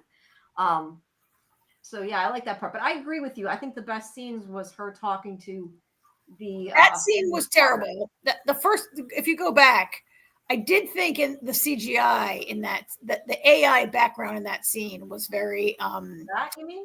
No, when you go back to Rita, like when she was in that room and they move all around her, I thought it really looked like a fake background that she was in. But this show doesn't have the budget that Doctor Who has. But yeah, the rest of the sets in the house, like this room that they spent a lot of time in, looked great. And the 2 actors, I don't know who the actress is who plays Rita. I don't know who the guy was who played the dead father. Was named like Conrad or Klaus or something like that. I'm looking. Or something else. Magnus Clifford. Okay, Magnus, whatever, totally different name. I'm so bad with names. These 2 actors really clicked well. They were great on screen together, and it was well written and really fun, right? Yeah. And I like that for once Rita like experienced it, because I think a lot of times she doesn't believe that crap, you know, Mhm. she like does not believe in it. And then she had to spend the day with the ghost. But at the same time, as much as she should be scared of the ghost, she's having drinks with them. I mean, that's Mhm. pure Rita. It made sense. And Yeah. her name is Allison Brooks, is the actress's name that plays Rita. I do like her. Thanks. She's So good. Yeah. I opened that up on Internet Movie Database. Now I Well, lost my page. and I was really surprised that they gave Rita a lot of depth in it. Like, she spends a lot of time talking to Magnus about how kids are so ungrateful and she never want to have kids, and you know, it's not something we all agree with. I agree with it. But not everybody agrees with her views on having children and why or why not. But like, it gave her a level of like characterization, and then they turned it on its head by the end of the episode. Yeah, which I kind of liked because it wasn't expected. I definitely did not expect her to have a daughter. She became a person. In this episode, she became a person. She did. And she's usually just kind of the comic relief and, you know, in there. So yeah, I like that. We also have this character, which I thought was going to be more, I mean, she was important because she was the one that set up the traps, but I thought she was going to be like a part of the story, and she really wasn't. You only saw her for like a split second. I wonder if they cut part of her scenes, because she kind of didn't have, she had that one scene, and then later Magnus says, "Oh, I have a person who sets it all up for me." They didn't really have to show her if you were going to have him explain that, right? It made me wonder if there was more to her. There might have been. I did love this scene though, where they're all like, it's their father, and they're like, "Oh, my sister, my brother." Like, why not just say, you know, make up something that was a little more believable? I don't know. It was funny. Oh, they said they were siblings. They said they were siblings, and there's like one black, one white, one. Yeah, and they were so bad at the lie too. Like, it was just awful. Like, they didn't have to say that. They could have just made something a little believable. But it was funny. I liked it. Yeah. But yeah, I think that you knew something was going on as soon as we saw her, and especially because Lomax is like, I know everybody who works here, I don't know her, so maybe they should have been a little more worried. Yeah, him having drinks there. It was Magnus. Yeah, and he wants to. You know, the other thing is too is he's really awful, isn't he? Like, I get that he wants to punish his daughter, but he also wants to punish random people she hires to figure it out. Like, oh, I'll just kill the people he hired. That's awful. Even Rita, who's kind of an awful person, calls that out. Yeah. Because it wasn't his daughter that was going to do it, and he knew his daughter. I mean, that was the whole point. He's like, oh, she'll hire somebody to do it. Yeah, so why kill them? That's not exactly fair. But yeah, he obviously hated his daughter, and in the end, it kind of thankfully wrapped back around. But I was really surprised with when they the bear trap. Was in at the base there, and it's like was supposed to rip their hand off. Thankfully, they had moved. But yeah, I like that. It was very surprising, and I found this episode, like I said, I liked the whole scavenger hunt creepy vibe of it. I just thought it worked really well.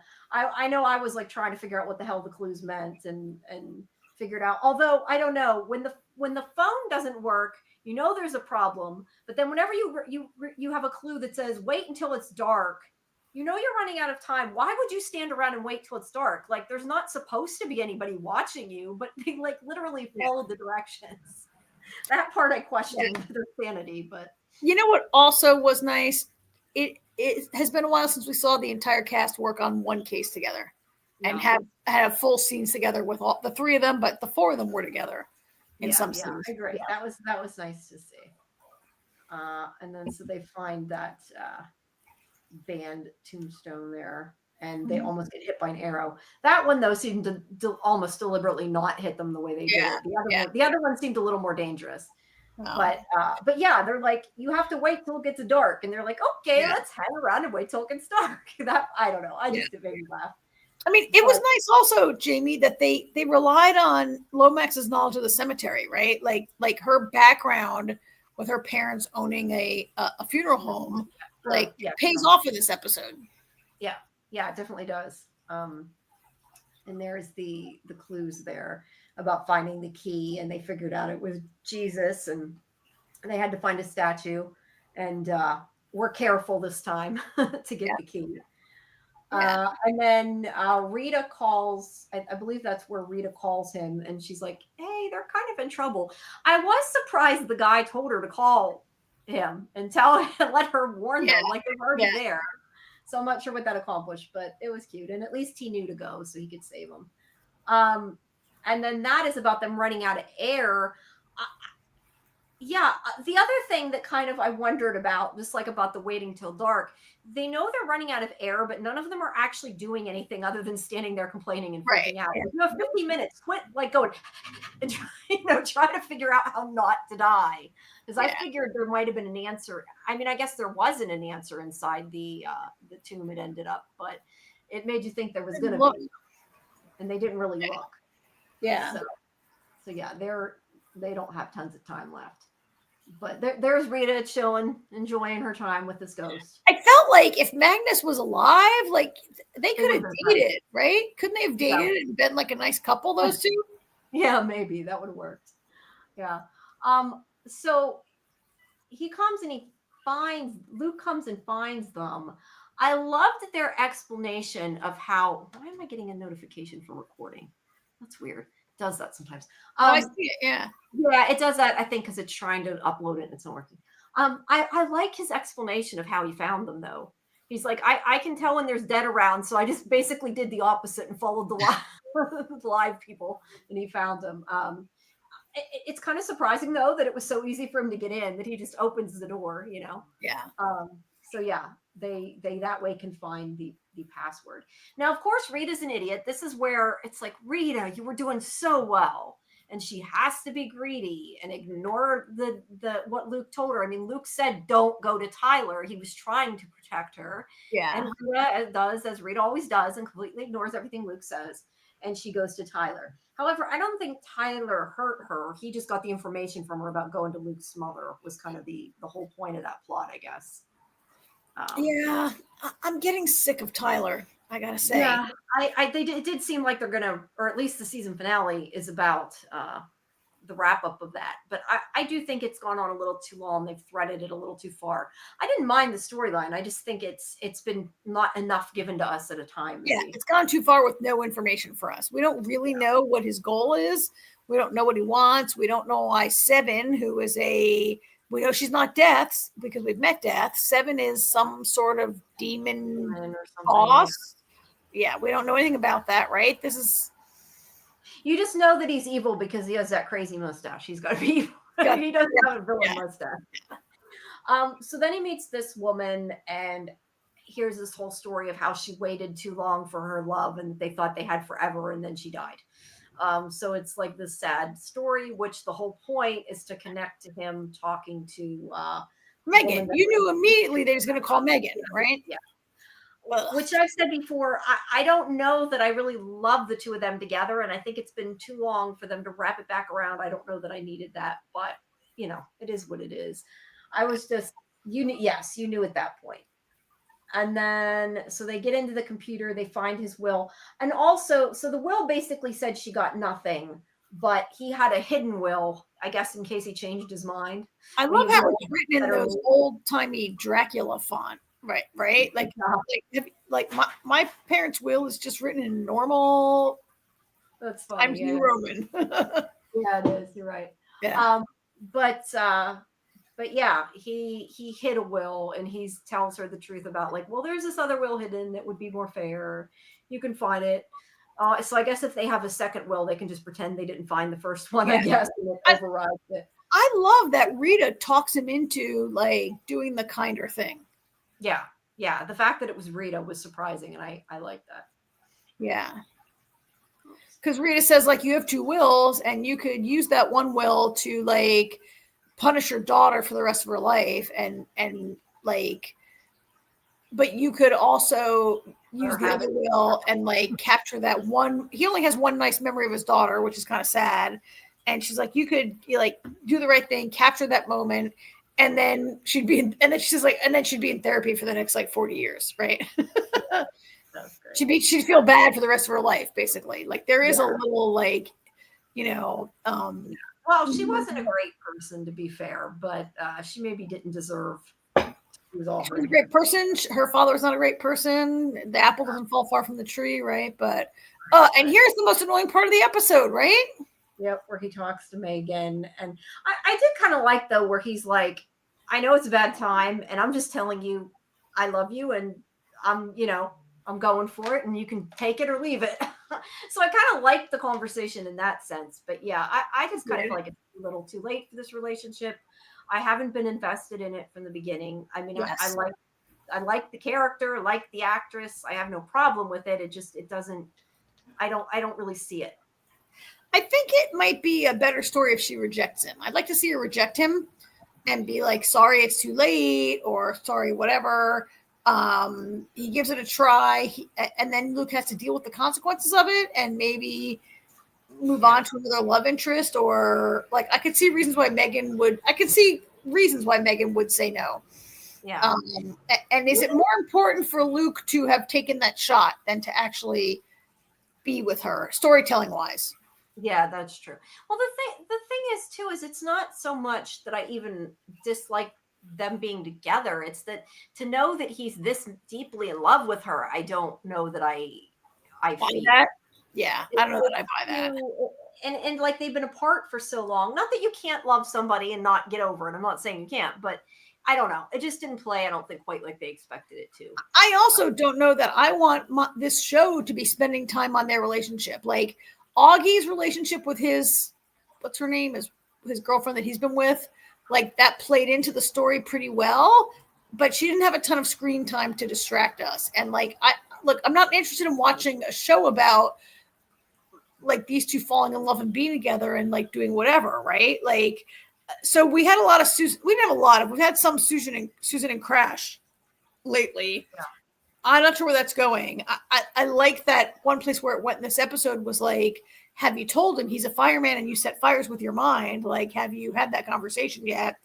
I like the conflict, right?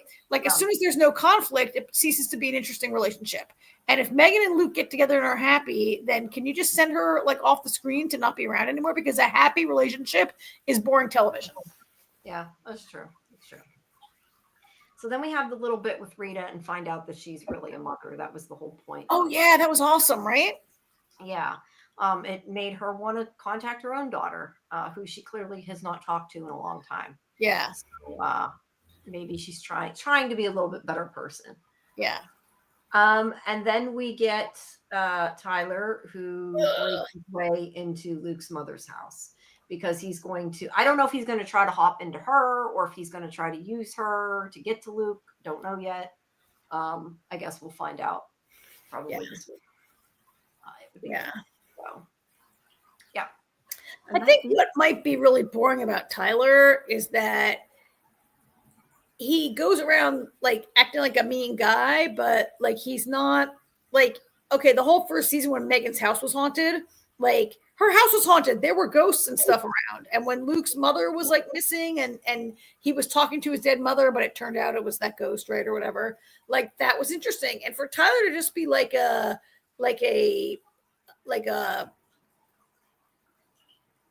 bad rich guy who I guess is supernatural, but we don't see him actually like he only like it's taken him all season to do anything. He tried to get into Luke, but it didn't work. Yeah. And then is this the episode or was it last week where he found grief was his way in, but then it didn't really work because Luke like snapped back at him, right? Luke's too powerful. Yeah, I just hope now that you said that, I just hope he doesn't kill his mother to prove a point and get him. I don't think that's the show we're watching. No, I don't think it is either. But I think he's probably, my guess is he's probably gonna like hold her hostage or something until Luke comes to, have her call him and pretend to be okay, so he'll come check on her or whatever, and then he'll be there. I don't know. But at least we did get that little bit at the beginning of the episode about her, talking about their voices and things. And so that was something. But that is the end of the episode. All right. So let's get on to Dead City. Yes. I also watched 2 of these. So you'll just remind me where this one started. So I cannot be talking about last week. So much happened in this episode that I'm like, are you kidding me? Right? Like, Yeah. I think part of my problem with this show is they've lost any way for the zombies to be that interesting. And so I feel like a lot of this is like, a lot of the zombie stuff now, I think, is the special effects crew being like, wouldn't this look cool? Let's have the zombies fighting, but they have this and that. And let's, and look, I get it. It's on those guys to put cool visuals out every week. But I think they have to drive it. The story doesn't drive it anymore. I would agree with that. I did want to comment though. I don't think, because you were gone, I don't think we talked since you found out that Walker was not a Walker, right? No, was that last week or this week when we found out? That was last week. It definitely wasn't this week. I think that was last week. So not only is he human, but mustache guy, I forgot that guy's name. He's been keeping him chained up and forcing him to eat raw rats and treating him like he is a walker. Like, he might be the most despicable person on the entire show, right? Yeah, I like him though. I think he's funny. I enjoy his character. Yeah. And yet, you're right. Yes, and yet I don't think I can enjoy him anymore because the way he treated, that's torture. The way he tortured and abused and like treated a human being, like keeping him chained up only, right, Jimmy? I mean, that's some horrible. I haven't thought about it that way, but you're not wrong. He did. I mean, he kept him alive just to have him fight walkers and not even, is that living? Like, it's not like he was like, hide out in this apartment here, don't tell anyone you're alive, here's a book to read while I'm gone. He's like, I'm chaining you by the neck, you can only eat these rats that you have to kill and eat raw. And like, I mean, it reminded me actually of on Daredevil when Kingpin was keeping Adam in the cell. Okay, yeah, that's true. But that was last week. I just wanted to ask you, just kind of my point was to say, or not ask you, but mention when we had talked about it last time, you didn't know that yet. And no, I remember when we were talking about it, and like I was waiting for you to find out that he wasn't a walker, because at least it does make that storyline make somewhat more sense. Somewhat. When I had first, because of the fact that like we had about how is he attacking him like that? Why is he attacking him? I mean, he was attacking him the way he was because he could see what he was doing and he was a person. Yeah, but like I almost lost my mind when I saw them pouring zombie guts on top of the zombie, and I'm like, that is not how to get a zombie to eat a zombie. That is how to get a zombie to not eat a person. Like, they were pouring zombie guts on top of the zombies as bait for each other, and I'm like, wait, that had to be assumed it was human guts, but I guess it could. It would have to be fresh human guts. Otherwise, why would a zombie go after that, right? There was so much of it that was a problem of why they have fresh human guts laying around. Yes, right? It was making me insane. And then when Negan looks in his eyes and realizes that he's a human, and or even before that, he was onto him. Like, I do like, however we feel about Negan, the idea that Negan is the smartest guy in the room always plays well for me. Yeah. I just, it made sense that it seemed like there was something off. I do like that. But see, I didn't remember that walkers ate animals too. I mean, I knew about the horse, but I was thinking they didn't, because I thought that Lori said I agreed with me after that. I think I gave them too much credit. Like, I thought maybe him showing him throwing the walker rats before we realized who it was like a clue that it was human and not a walker. But I guess walkers do eat rats and animals. I guess. So it doesn't really mean anything. I think maybe walkers aren't good at catching little fast animals like bunnies and rats and shit, but they could catch a horse when they surround it and it can't get away, kind of, right? Like I don't think there's a lot of walkers catching rats in the streets of New York, but if you give them a rat, okay.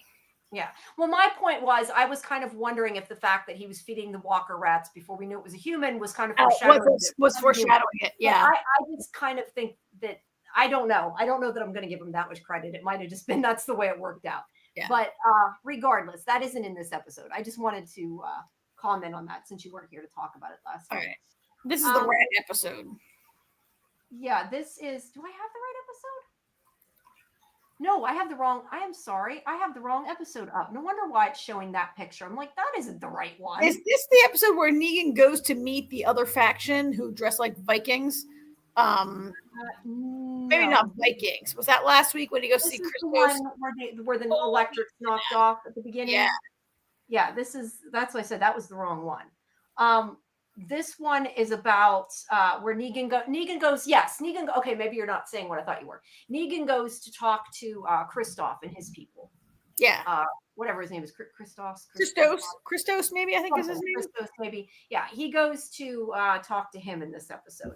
But so we have this storyline where somebody knocks the power off and maybe makes it look like it is Christos's people. And I wanted to ask you what you thought, because I know when me and Lori talked about it, like I wasn't still 100% sure who did it. I don't think Christos did it. We kind of thought maybe Bruegel's people did it to blame them, but I don't know. Like it wasn't explained of who actually turned the power I mean, off.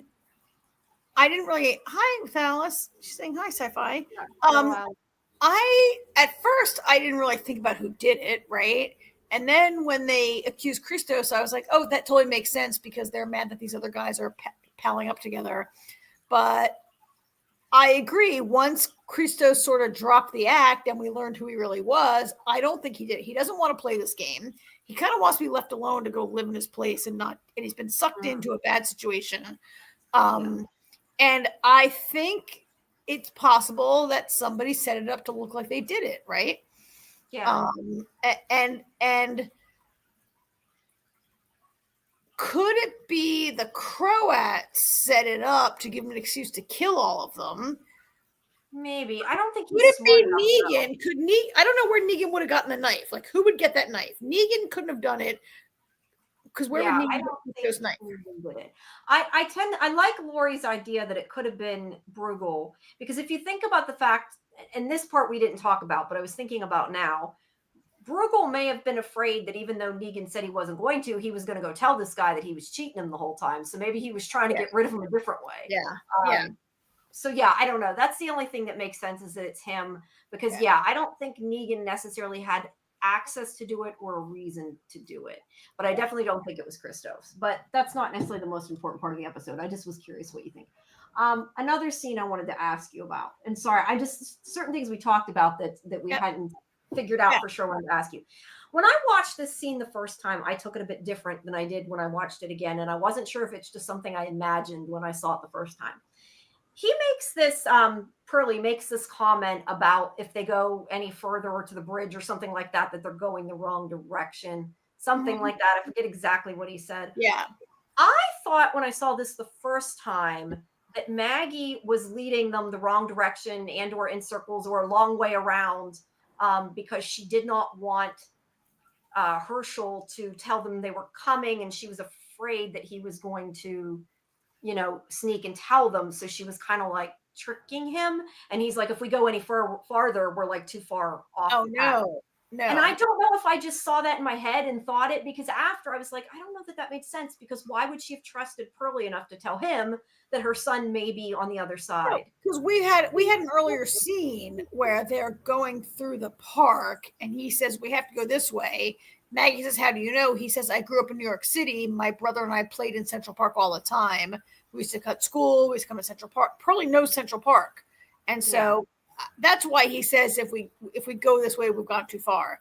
Because he knows Central Park, but it's so overgrown and crazy now that he can't really be sure, I guess. Okay. Then that's just the way I took it. Because I really honestly thought like she was taking him the long way around and kind of falling. She doesn't know.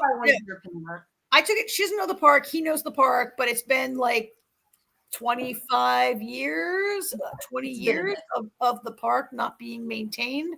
And and that's what I think that's what he meant. If we go this way, we've gone too far, because he knows the park, or he remembers the park from he's trying to remember from 20 years ago.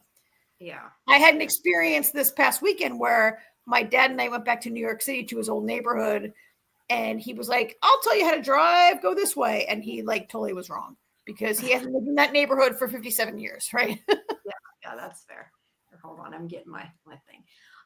So anyway, there's a scene they lie to each other, basically. They're still not admitting the truth there. I'm liking Herschel less this episode. You what? I was sympathetic to Herschel for a while, and in this episode, I'm less sympathetic to this little Yeah, that's one of the things we talk about is like, I thought it was going to turn out that she was brainwashing him or was torturing him or something. But so far it seems like he's just a brat because he enjoyed talking to her. And I don't really buy that. I have a problem. I think she brainwashed him just without torturing him. She didn't have to harm him. I think she brainwashed him for sure. But see, that's what, to me, if that's the case, they haven't shown enough to make me feel that way. That's why we keep saying we're waiting to see if they show the flashback of like what happened with the whole toe, because I still think maybe she was like, you have to sacrifice a part of yourself to our cause or something. And I still wonder if that's going to be something. I mean, I think it's maybe not that hard to brainwash a sullen teenager, and you can just look at the internet for evidence of that, right? Yeah, I try to think when he does dumb things that he is a teenager, so I can, you know. Yeah, and he's a very angry teenager. He is a very, very, very angry teenager. So this whole idea is he comes in to tell them about the power, and she's pissed, and he's on her bad list. So she sends Negan, and he wants to go with him to see Christos, and she's like, Croat. No, you mean yes, the Croat? Sorry, the Croat wants to go with Negan. And the Dom was like, no, you're going to clean up the mess, because she's blaming him for, you know, everything else. So, and then we have the other storyline going on with. This is the part that I hate. This is the part that makes me hate this show. Yeah, that's why I was happy they finally killed her. Her character. I mean, she was supposed to be annoying. Nothing against the actors, but the character was just so annoying. And but she also made no sense. She also made no sense. Decisions. And the fact of the matter is, both of her bosses like never agreed with her, and they should be listening to him. He's above her in their army structure or whatever, but yet he's making choices. So she's, you know, throwing him in her locked room in the jail until they do what she wants, which is pretty much what she's done through the whole thing. I'll kill you if you don't do what I say. She's like, the law. Like, I'm sorry. Yeah. Is there any law? Shut up. Yeah. I don't like that Ginny is the one that I'm liking Ginny less and less. Ginny is becoming a less likable character. And the idea that Ginny has a vendetta against Negan for killing her father, I guess she's the opposite of Herschel, who does not have a vendetta against Negan for killing his father. And even Maggie has dropped her vendetta. And Muncher, AJ doesn't watch this show. He hates the entire franchise, and so he just sits and laughs quietly while we cover this show. Yeah, yeah, very true. So, but yeah, she basically threatens them to get what she wants, and without going through the whole episode, her plan is that Maggie will tell Negan that they surrender, and then when they come, she can attack them. And I don't know. Her plan makes no sense. Let's just put it that way. The show makes no sense. A lot of times now. Let's see. There's the whole conversation they have about. They get arrested. They get locked up because, like, I think this is what I might have texted you at this point. Sometimes I text Jamie while I'm watching it. I'm like, what is going on? Why are they doing this? Why? Yes, which there's a lot of that why. So then we have what I think was one of the main story. Yes, he's snickering from distance. You're right. I think that this was one of the main plot points, and this is the idea that Negan finds out after Christos sort of threatens him with his bat and everything. He finds out that he is trying to protect the people there, that there's women and children at this place, and that's why he does not want to play ball and join their group. They're basically just a colony of people who just want to be left alone to live, right? Yeah, and Negan's kind of like, okay, I get it. He basically says, I mean, he doesn't outright say, but he basically implies he has family. He's like, I know what you're doing. And he says, you know, if you don't go along with them, they're going to cause problems for you later, that you're better off doing what they want, you know, partnering up with them, and then you'll get to make choices and you can control a lot of things. Is pretty much what he says, and talks the guy into it. And I think Negan in this instance is really trying to help the guy. Yeah. I think this was like the good side of Negan here. Yeah, definitely. And then meanwhile, I love how Maggie locks him back up though. Again, they're like, we're not going to go with you. And she's can like, I talk to you? Oh, sorry, bye. And then she just slams him back in there. So that part was funny. So he talks him into helping them. Everything is all great and going to go well until dumbass Croat does his thing and clearly is not listening. Dama told him not to come, but he thinks he knows everything. So he comes to take care of the problem that he foresees that isn't actually there. And, Negan, to his credit, tries to be like, we fixed it. It's fine. And Krat's like, no, I poisoned them all. They're all going to die. And it's too late. And there's nothing you can do about it. Why do you think the Crow did this? I think he's threatened by Negan, and it's like a dick measuring contest, and he was trying to have a show of power because Negan has shown him up in negotiations like twice already in front of the Dama.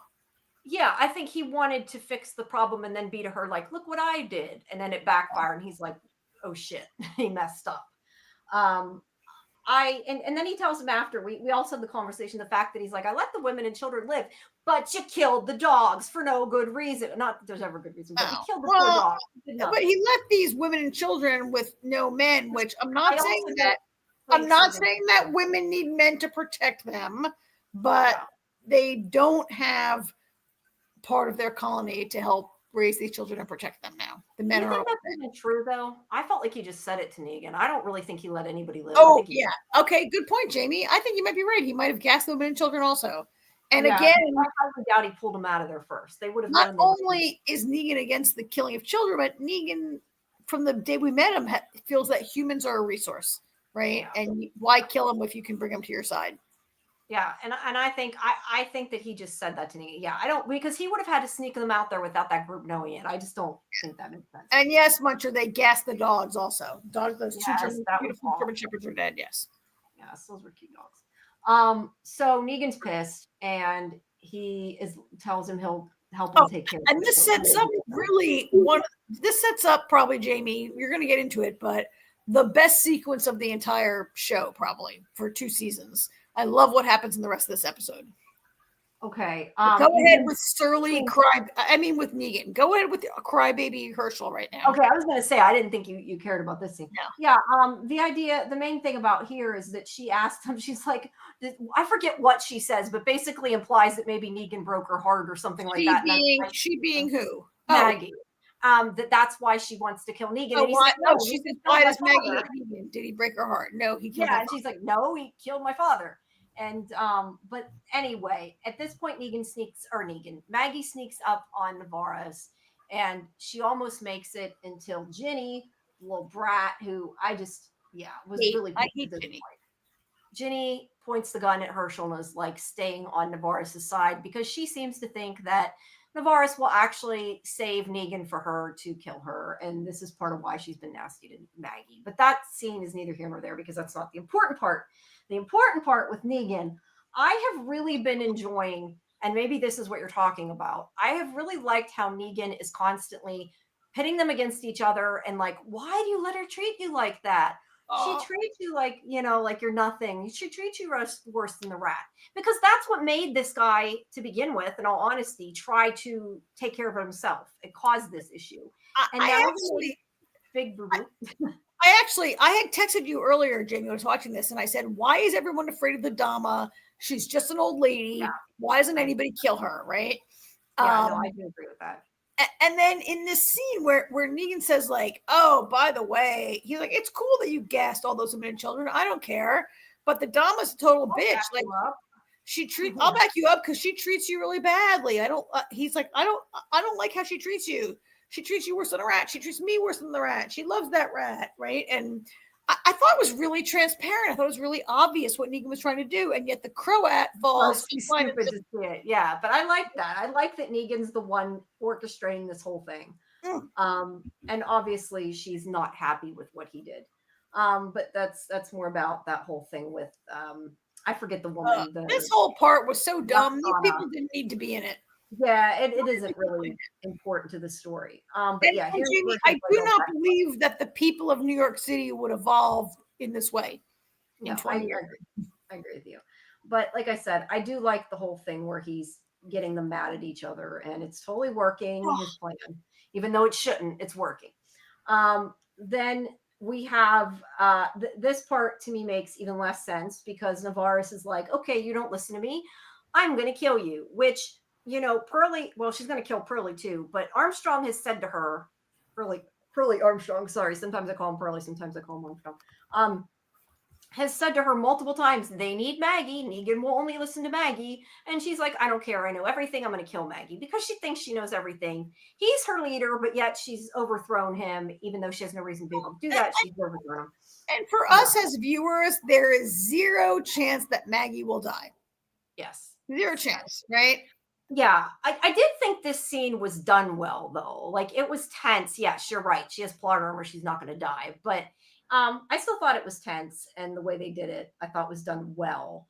And thankfully, Ginny does finally get a brain and help her, although it may be too late. I did think that young actress did kind of a good job when she's looking at Maggie being hanged, and she's kind of like, holy shit, like, what have I done? Maggie's being killed. Like, this did not go to the point I thought it was going to go through. I want to kill Negan, but I don't want to kill Maggie and Herschel. Yeah. So yeah, she finally sees the error of her ways.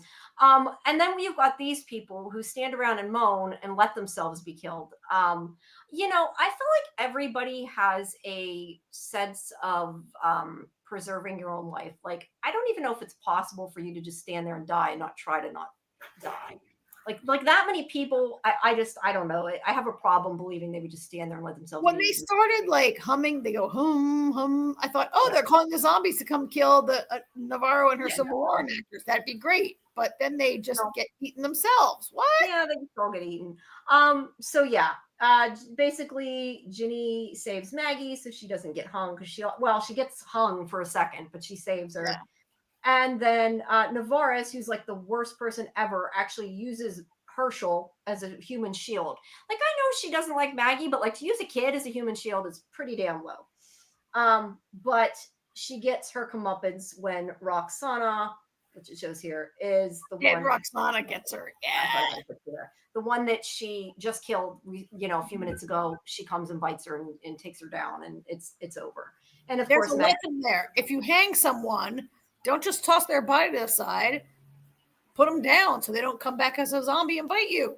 Yep. That would be a good plan. I think she was too distracted by all the humming, to be honest. She was busy being mad with the humming and not listening. Yeah. But yeah, and then we find out later. Well, we'll talk about that when we get to that. So then we have the Dama finds her dead rat. Now, the audience knows that there's a 99% chance that Negan did it and is blaming him. But obviously she does not pick up on this, and she thinks that Croat did it. She was pretty mean to the Croat the last time she talked to him. And then she was like, he picked out that nice suit, and she's like, take off that suit, you look stupid. And she yelled at him. And right. Which, by the way, I like that suit. We also had that conversation. That was a cool suit. Yeah. I like that. And he yelled at her and was like, you're like, they were fighting. So she has reason, I guess, to believe it. But we know it. I knew Negan did it, and it was genius, right?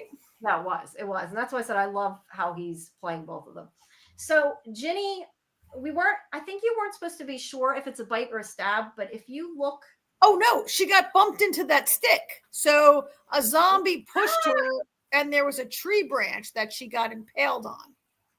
Okay, so that for me wasn't apparent, because that looks like a bite. I thought she got bit the way that walker got pushed into her. It was very obvious to me in the earlier scene where the fight, the humming starts and the fights break out. Like she got backed up onto a stick when a zombie was trying to get her, and she almost died. And I think it's a stick or a piece of wood or a piece of metal or something. Yeah, in fact, I thought she was impaled on it at first. I'm like, oh, she just died. But then it's just a flesh wound. That's interesting, because to me that looks like teeth marks. Well, it looks like kind of like actual teeth, actually, doesn't it? In a way. Yeah. To me, I kind of wonder if it's going to end up a bite. I'm not saying you're wrong with what you said. The way they did it, it might have been that way. But I have a feeling it's going to end up being a bit. I think it's a branch. We shall see. But anyway, they're sitting there when Bruegel. Am I still zoomed in that it looks like that? That Bruegel comes knocking. And how he got there and got rid of all the walkers and everything and knew what was going on, I don't know. Yeah. But we've kind of had a conversation that perhaps Negan told him to go to them. I don't know. I mean, we don't really know what Negan whispered to him, other than I know what you're doing with the fake walker. So yeah, I don't know. We don't know yet, but he basically is acting like he's going to help them, and he's like, "I'm here for." Why does everyone in New York dress like they're from a Tim Burton film? I don't know, but I love how he like has kind of incorporated the wealth and everything, and he still thinks he's this guy. I don't know. I like his character. I don't dislike him. I just feel like there's a lot of affectation going on in New York City, which look, many people would say right now there's a lot of affectation going on in New York City. True. So then we have Croat, who goes to see the Dama, and she blames him for the rat, and he's like, I have no clue what you're talking. Well, he does know what she's talking about because he steps on it, I think, at one point. He came to apologize, and he came to apologize. And he's like, "You killed my rat. You just want to be in charge." Blah blah blah. And she starts screaming at him. And he asked him, sorry. No, go ahead. Go ahead. I know what you're going to say. Go ahead. He actually yells back and is like, well, basically says what Negan says. You treat me bad, and I've done everything for you. And she says, "You're nothing without me." And he says, "No, you're nothing without me. What are you talking about?" And he's not wrong, right? He's not. And then she bites him. And Lori picked up something I did not notice. She bites him after he calls her something Empress. I forget exactly what he says, but that might be a reference. Like, I don't know that he said it for that reason, knowing it. But remember the whole thing about that when she wrote the was the critic of the play, and that guy wrote the play that, because it seemed like that play was supposed to be making fun of her, and it was called The Little Empress or something to that effect. Yeah, it was called Little Empress, and it was. Yeah, so this triggered her, and that's why she bit him, and because she's totally insane. But she bit him, and then I don't know exactly how it caught on fire. One of them knocked something over. They knocked over a candle or a lamp or something. Yeah, help me, people. I need you. And he leaves her there. I do not like the Crow as a character. I feel like, and nothing against the actor who I know. I can see he's a really good actor. He's in a lot of things. His name is Ivan Zelnik. I'm saying it wrong. I'm sorry. Yeah, Zeljko Ivanek. Yeah, I don't know how to say it. Zeljko Ivanek. He's a great actor. He's been in a ton of shows that we love. I just don't like the Crow. I don't like how he's written. I don't like how he's. I did kind of love how Bruegel was like making fun of his accent, and I'm like, are you trying to get killed? Don't do that. That's not something you do. But I don't. I think the character is a little over the top, and is like and a little cartoonish. I don't like. Of course, it's based on a comic. I don't like the character. I do like the actor, but this was a great scene. I love how he left us to be manipulated. I love how he finally rose up against the Dama, who I said to you, could somebody please kill her? She's a little old lady. Right? Oh, she's gonna die. Just keep watching. Like, this was great. This was great. Like, and this was very. Go ahead. No, I was just gonna say, do you think though he purposely let her die? I felt almost like he was in shock and didn't know what to do, and he kind of ran away from the situation. Oh no, I think he let her die. I think he was like, he let her die on purpose. Okay, I was a bitch to me for so long, and I'm done. Yeah. Yeah, I don't know. I kind of almost took it like he didn't like know what, like he was like usual, didn't know how to deal with it. And he just sort of was like, well, he just left her there. But I think it'll be interesting to see what happens after. This is classic Walking Dead. Whether you watch Walking Dead, Fear the Walking Dead, Dead City, Daryl Dixon, whenever any of our main characters show up and they meet new people, they destroy their community and civilization. Yes, which is what Negan has done. Negan has showed up. And this time they were villains; they deserved it. But there is him scraping the rat guts off his shoe. Oh yeah, so we know now without a doubt, if we had any doubt, that Negan did it. That was great. I feel like the things that we love about Negan and hate about Negan were brought back in this episode finally, and I kind of get like this show a little more, and this show bothers me a lot. This part was great. It's still got some bad writing, not gonna lie, but yeah, I liked this episode, and I liked that they killed Dama. I liked the way they did it, and I said I have liked from the beginning the way Negan has been orchestrating them against each other. That's the best part. Yeah. So yeah, a little bit better episode. And yeah, we'll see what happens next week after he finds out she's dead. Yeah, because he doesn't know yet. Yeah. So yeah, taken out by a candle. Who'd have thought, right? Yep. All right. So that right. is the end of Dead City. I think I've talked about it. And if anybody does want to see a deeper dive into the episode, Lori and I had our show on Sunday that you can still live stream that from our. And you have no cranky pants Karen complaining. Yeah, you have no, yeah, I have no. But that show, our Dead City show, is on Sunday nights now at 11 p.m. and our watch party is at 10. And I'm also, because I always forget, going to put our Discord link in the chat. If you haven't joined our Discord, please make sure you do, because it has a list of our schedules and everything else for all our watch parties. And if you want to chat with us and all that great stuff. But yeah, we have Dead City on Sunday, on Mondays at midnight, 11:59 p.m. So it's Monday night, not Tuesday night. We have the Midnight Murderbot. There we go. For Murderbot. And then of course, starting this Thursday again at 11, we have the Librarians, the next chapter, and the Illustrious live stream. So yeah, and Scarlett is back this week. Sorry. Okay. So before we do Murderbot, welcome AJ back to the screen. From quietly snickering off screen. Yeah. I should, maybe I should stay on screen so you guys can. You may not hear me, but you can see me laughing. That would be great. And actually, when you said that, Karen, I actually laughed. So. Yeah. So before we jump into the story of getting to Murderbot, I just want to tell you guys that I went to see Mission Impossible last night. I don't know if you guys have seen it yet. I've seen, I think, one Mission Impossible, so I'm not the person. The last one I saw was Mission Impossible 3. So those of you who are regular listeners to our show might recall that I watched all 7 movies over a period of like a week and a half in preparation for this. Some I had seen, some I hadn't. I went to see Mission Impossible last night. Jamie Trammell Tyler. Trammell, what's his name? Trammell. Now that you said that, I'm going to forget his last name. But yes, Trammell from Severance. Trammell from Severance is in it. He's fantastic in it. He has a small but great part. There's all sorts of great actors in it. Trammell Tillman. He has a small but pivotal role, as many people do.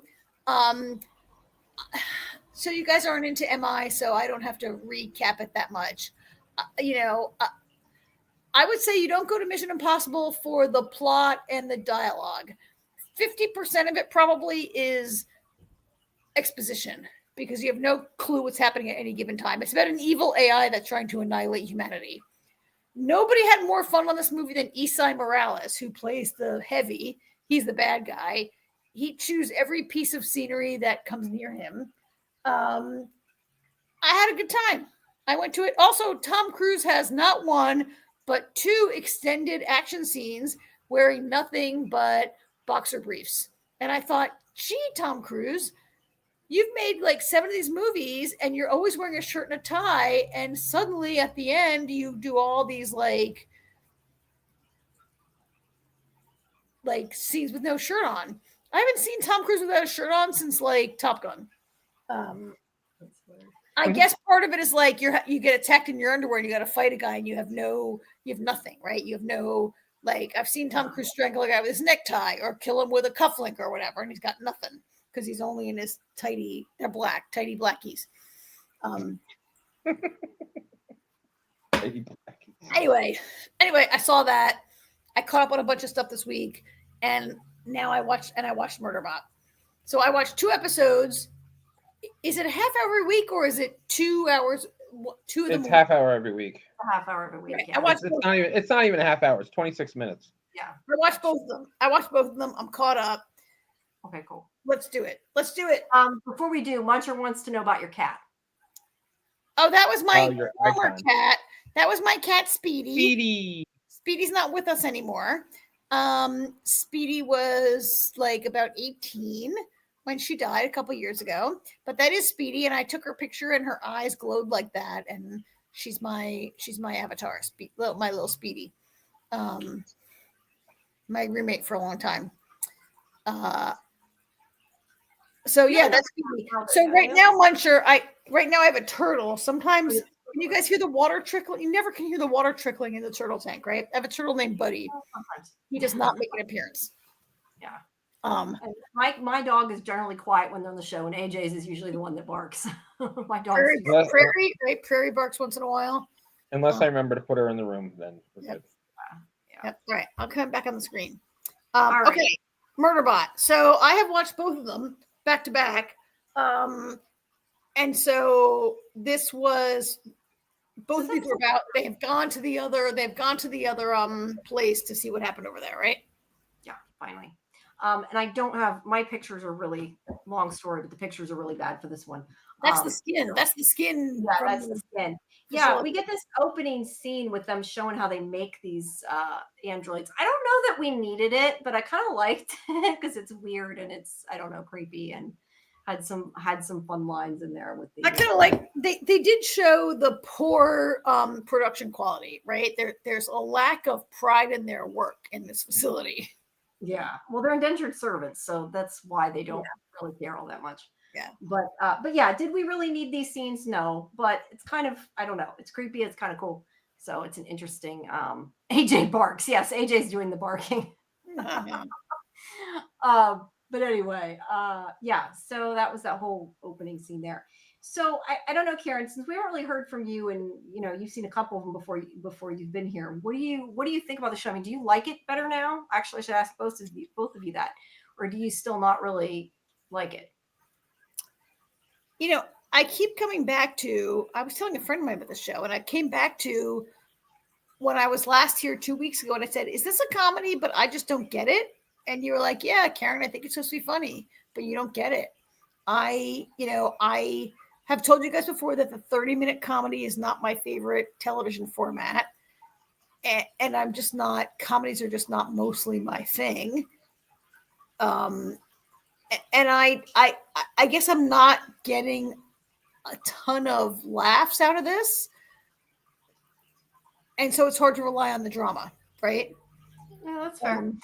I usually tend to not like comedies either, especially like a sitcom, but I don't know. I guess because it's like a sci-fi. I don't know. I'm enjoying it. I think his internal monologue is funny. That's what I enjoy is him, the things he says against the humans, and the fact that he's always into watching his soap operas and doesn't care about anything. I mean, what about you, AJ? Without the internal monologue,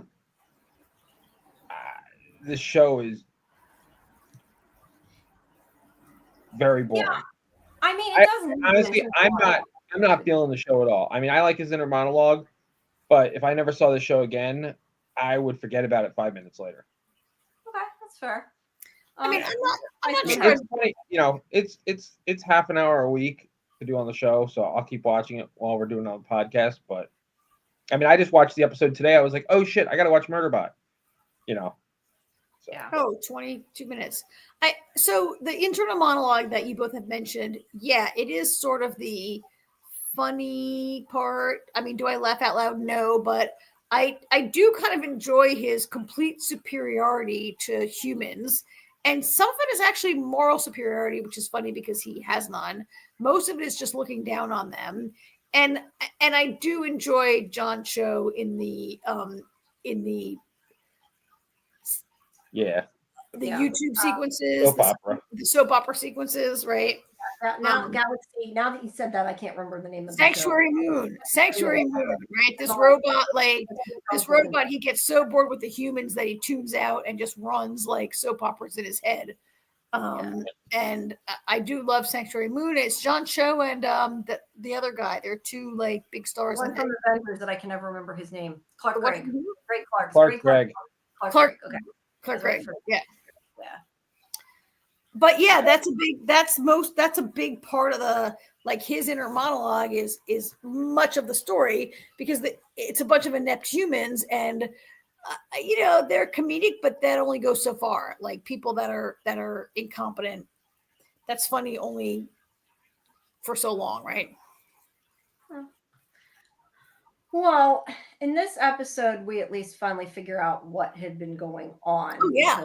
When he gets to Delta, what is it? The Delta Fall, I think the name of the group is.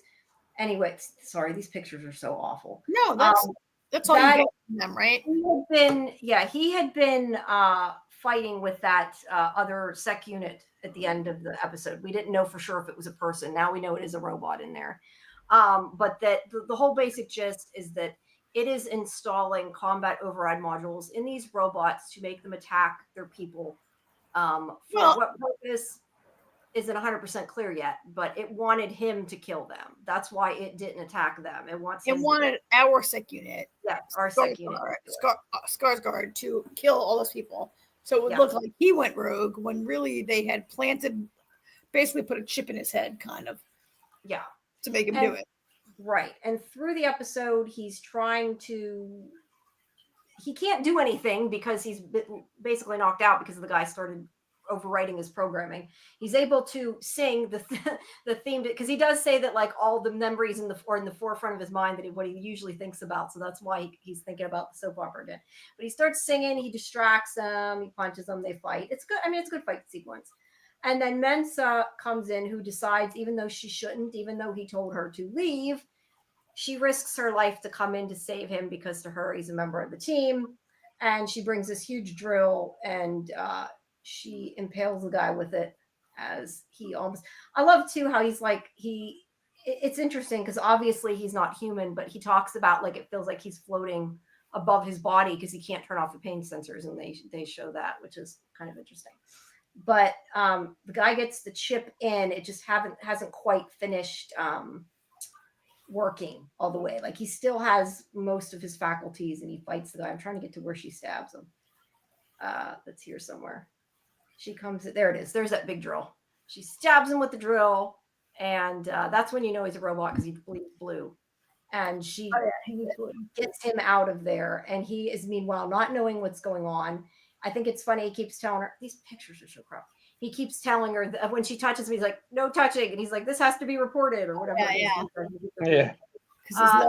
He's just trying to stop what is happening and is not able to express what's happening. He tries to take it out of his neck. He can't do it physically. Like it won't let him. And meanwhile, the other ones are upset she's risking her life. I love how Rathi goes out with the gun. He doesn't know how to shoot the gun, doesn't know how to turn the safety off the gun, but he's the one that rushes out and he's calling him back, asking how to use the gun. So let's ask about that. He does that because he thinks he wants to impress them, I think. Yes, he wants to impress them, right? He thinks the other people, I mean, part of this is that they're inept and out of their depth and shouldn't be there, but he wants to impress them and he wants to be the brave guy to go out there and do it, right? Even though he's clueless. Yeah. And we saw in the last episode that he was too hungover to go to gun training, and he has no clue what he's doing. Yeah. I'm surprised he didn't shoot himself with the gun, to be honest. Yeah, he's making a gesture. Yeah, he's trying.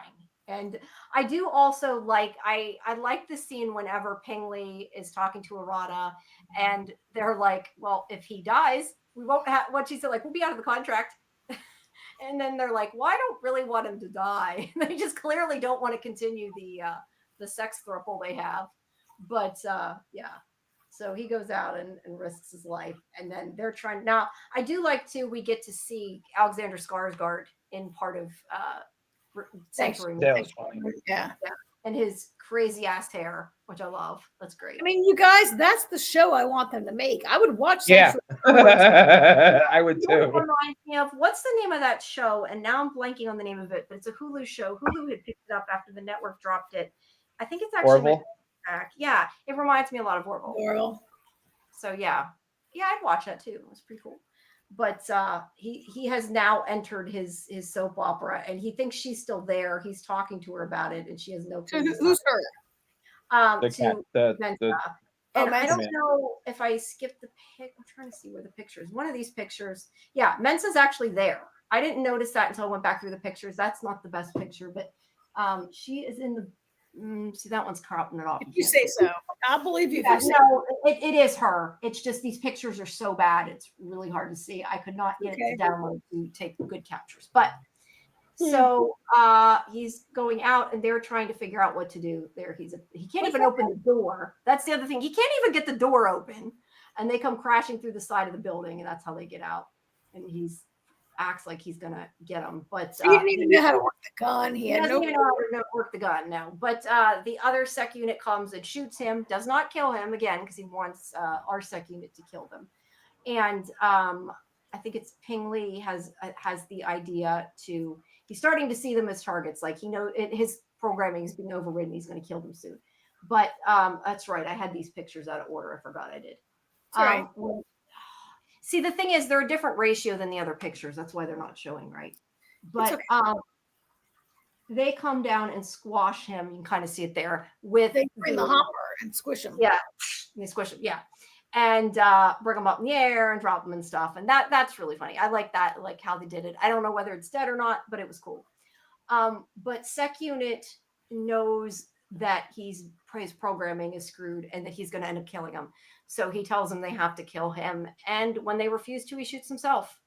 And that's the end. Yeah, and that's the end. And I really like that he's fine. I mean, we know now for sure. I mean, he is putting them above himself. He kills himself. Well, really? Do you think that's he did? I think that's his programming. The new programming made him do it. The new programming is telling him to kill them. That's why it says target. Yeah. Even though you can sort of not read it there. It says target acquired. I don't believe that he has affection for them or really. Okay, he might have a little affection. I don't think he's in a place where he would sacrifice himself for them. I think there has to be a programming reason why he'd do that. I don't think Sec Unit would. So remember when they first landed on the planet and Sec Unit's like, I should kill them all and I'd be fine. And he's like, oh, wait, but then I could never get off this planet. No one ever come here. I'd be stuck here, right? Remember that? He considered killing them. I don't think he likes them. I don't think so why would he, I'm asking, why would he sacrifice himself for them to live? I think he cares about them. I think that he's putting them before him and that's kind of the point. He's becoming human. I mean, he's not human at all, but he's getting humanity. I mean, I think you don't think his programming required that? You think he chose that? No, I think he chose it because you can tell from what it says on the screen, the programming is telling him to shoot her and he shot himself to stop it because he knew she wouldn't kill him. That's definitely how I took it. Okay. AJ? Do you not care?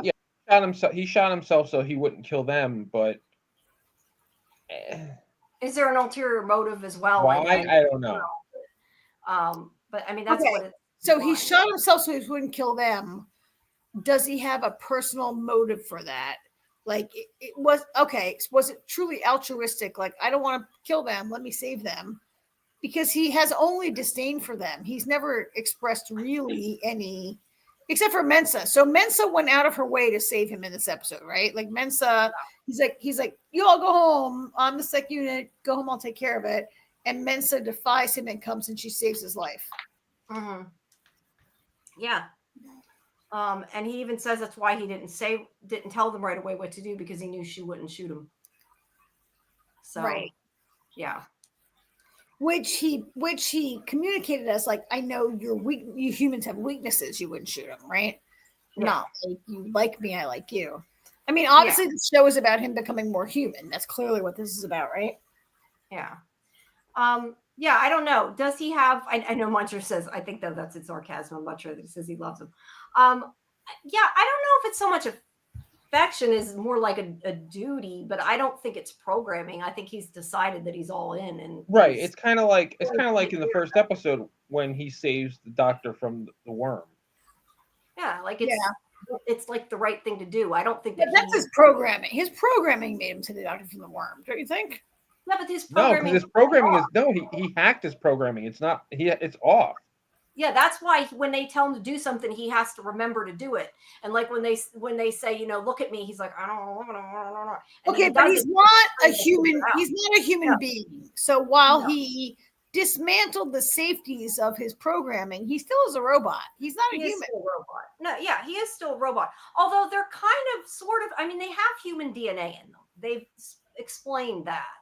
Okay, so, they don't have a human brain. They don't have human brain because of no, I know. I'm kind of thinking like a Westworld type thing. I mean, they're not human either, but they still, I mean, they still can have. Don't go. We're not going there. No, we're not. I'm just saying. I think he chose to save them.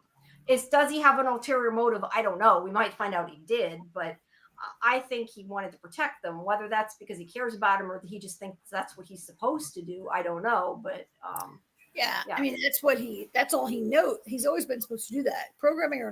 Programming wise, he had to do that. Without your programming, it's still maybe his goal. Yeah. Yeah, I don't know. I do think he likes them, though. I mean, I think he has disdain for them as well, but I think I don't like them. They're not likable. Mensa's becoming, she's okay, but they're mostly like they're clueless. They're annoying. They're not. I mean, they're comedic, right? They're comedic, and to me, I don't think they're funny. So they're dopey, out of their league. They should all probably die soon. But Mensa is pretty competent. Yeah, she saved him. So, I don't know. I think that they're like knowing that there's like a reason. I mean, we don't know what the reason is yet, but like obviously there's somebody behind this robot. That robot didn't decide to come and someone's trying to wipe them out. Yeah, so there's a reason that they're trying to wipe them out, and it's not just about wiping them out. It's about making them think the robots went rogue. So I think there's something there in that storyline that to me interests me in finding out. Well, yeah, there's a human element to it. Mm-hmm.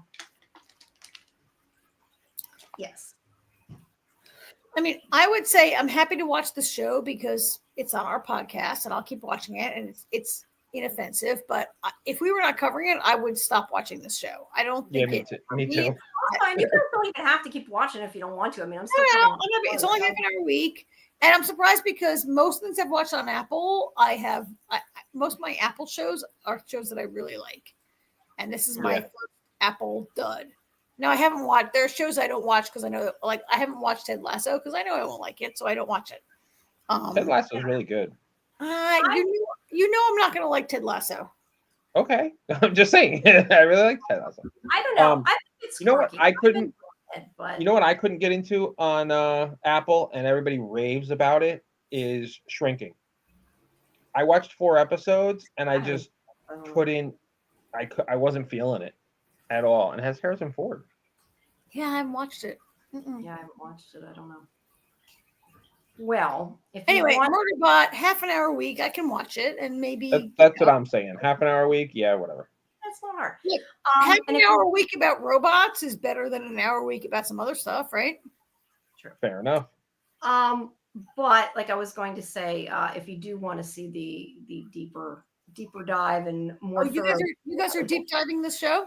Well, not so much. I mean, there's not a lot to go deep into. I was going to say, I don't know what you're diving into. We're reviewing it and we're going, recapping, going to like we do our other shows. That's on Monday nights at 11:59 midnight, but Monday night.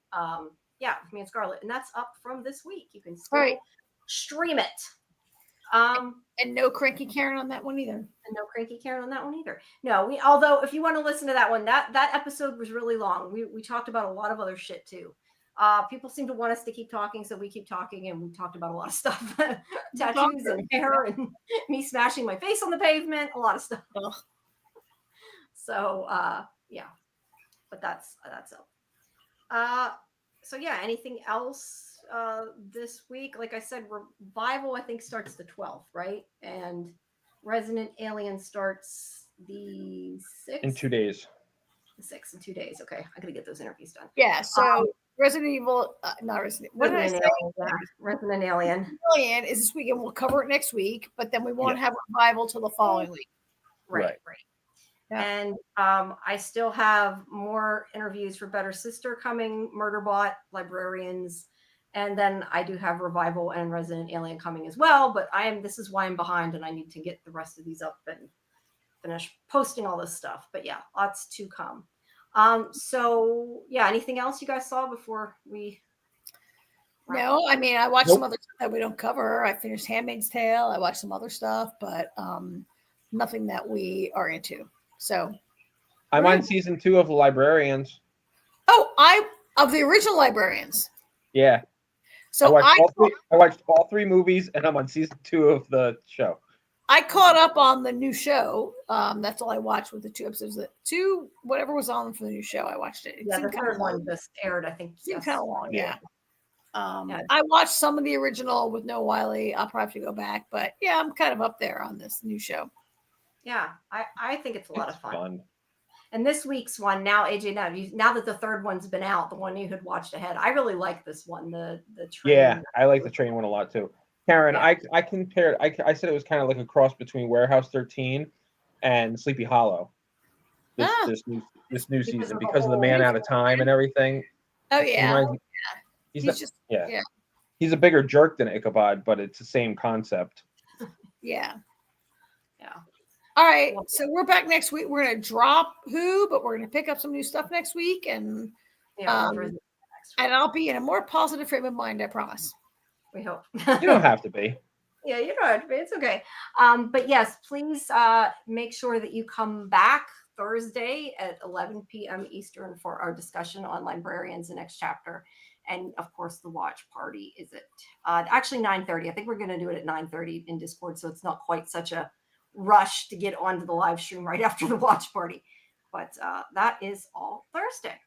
All right, and make sure that you like and subscribe to this channel, right? Yes, please like and subscribe. Check out all our videos, all that. But yeah, we have shows, quite a few shows all week. So check the schedule in Discord. But yes, our next one is Thursday before we start all over again. So.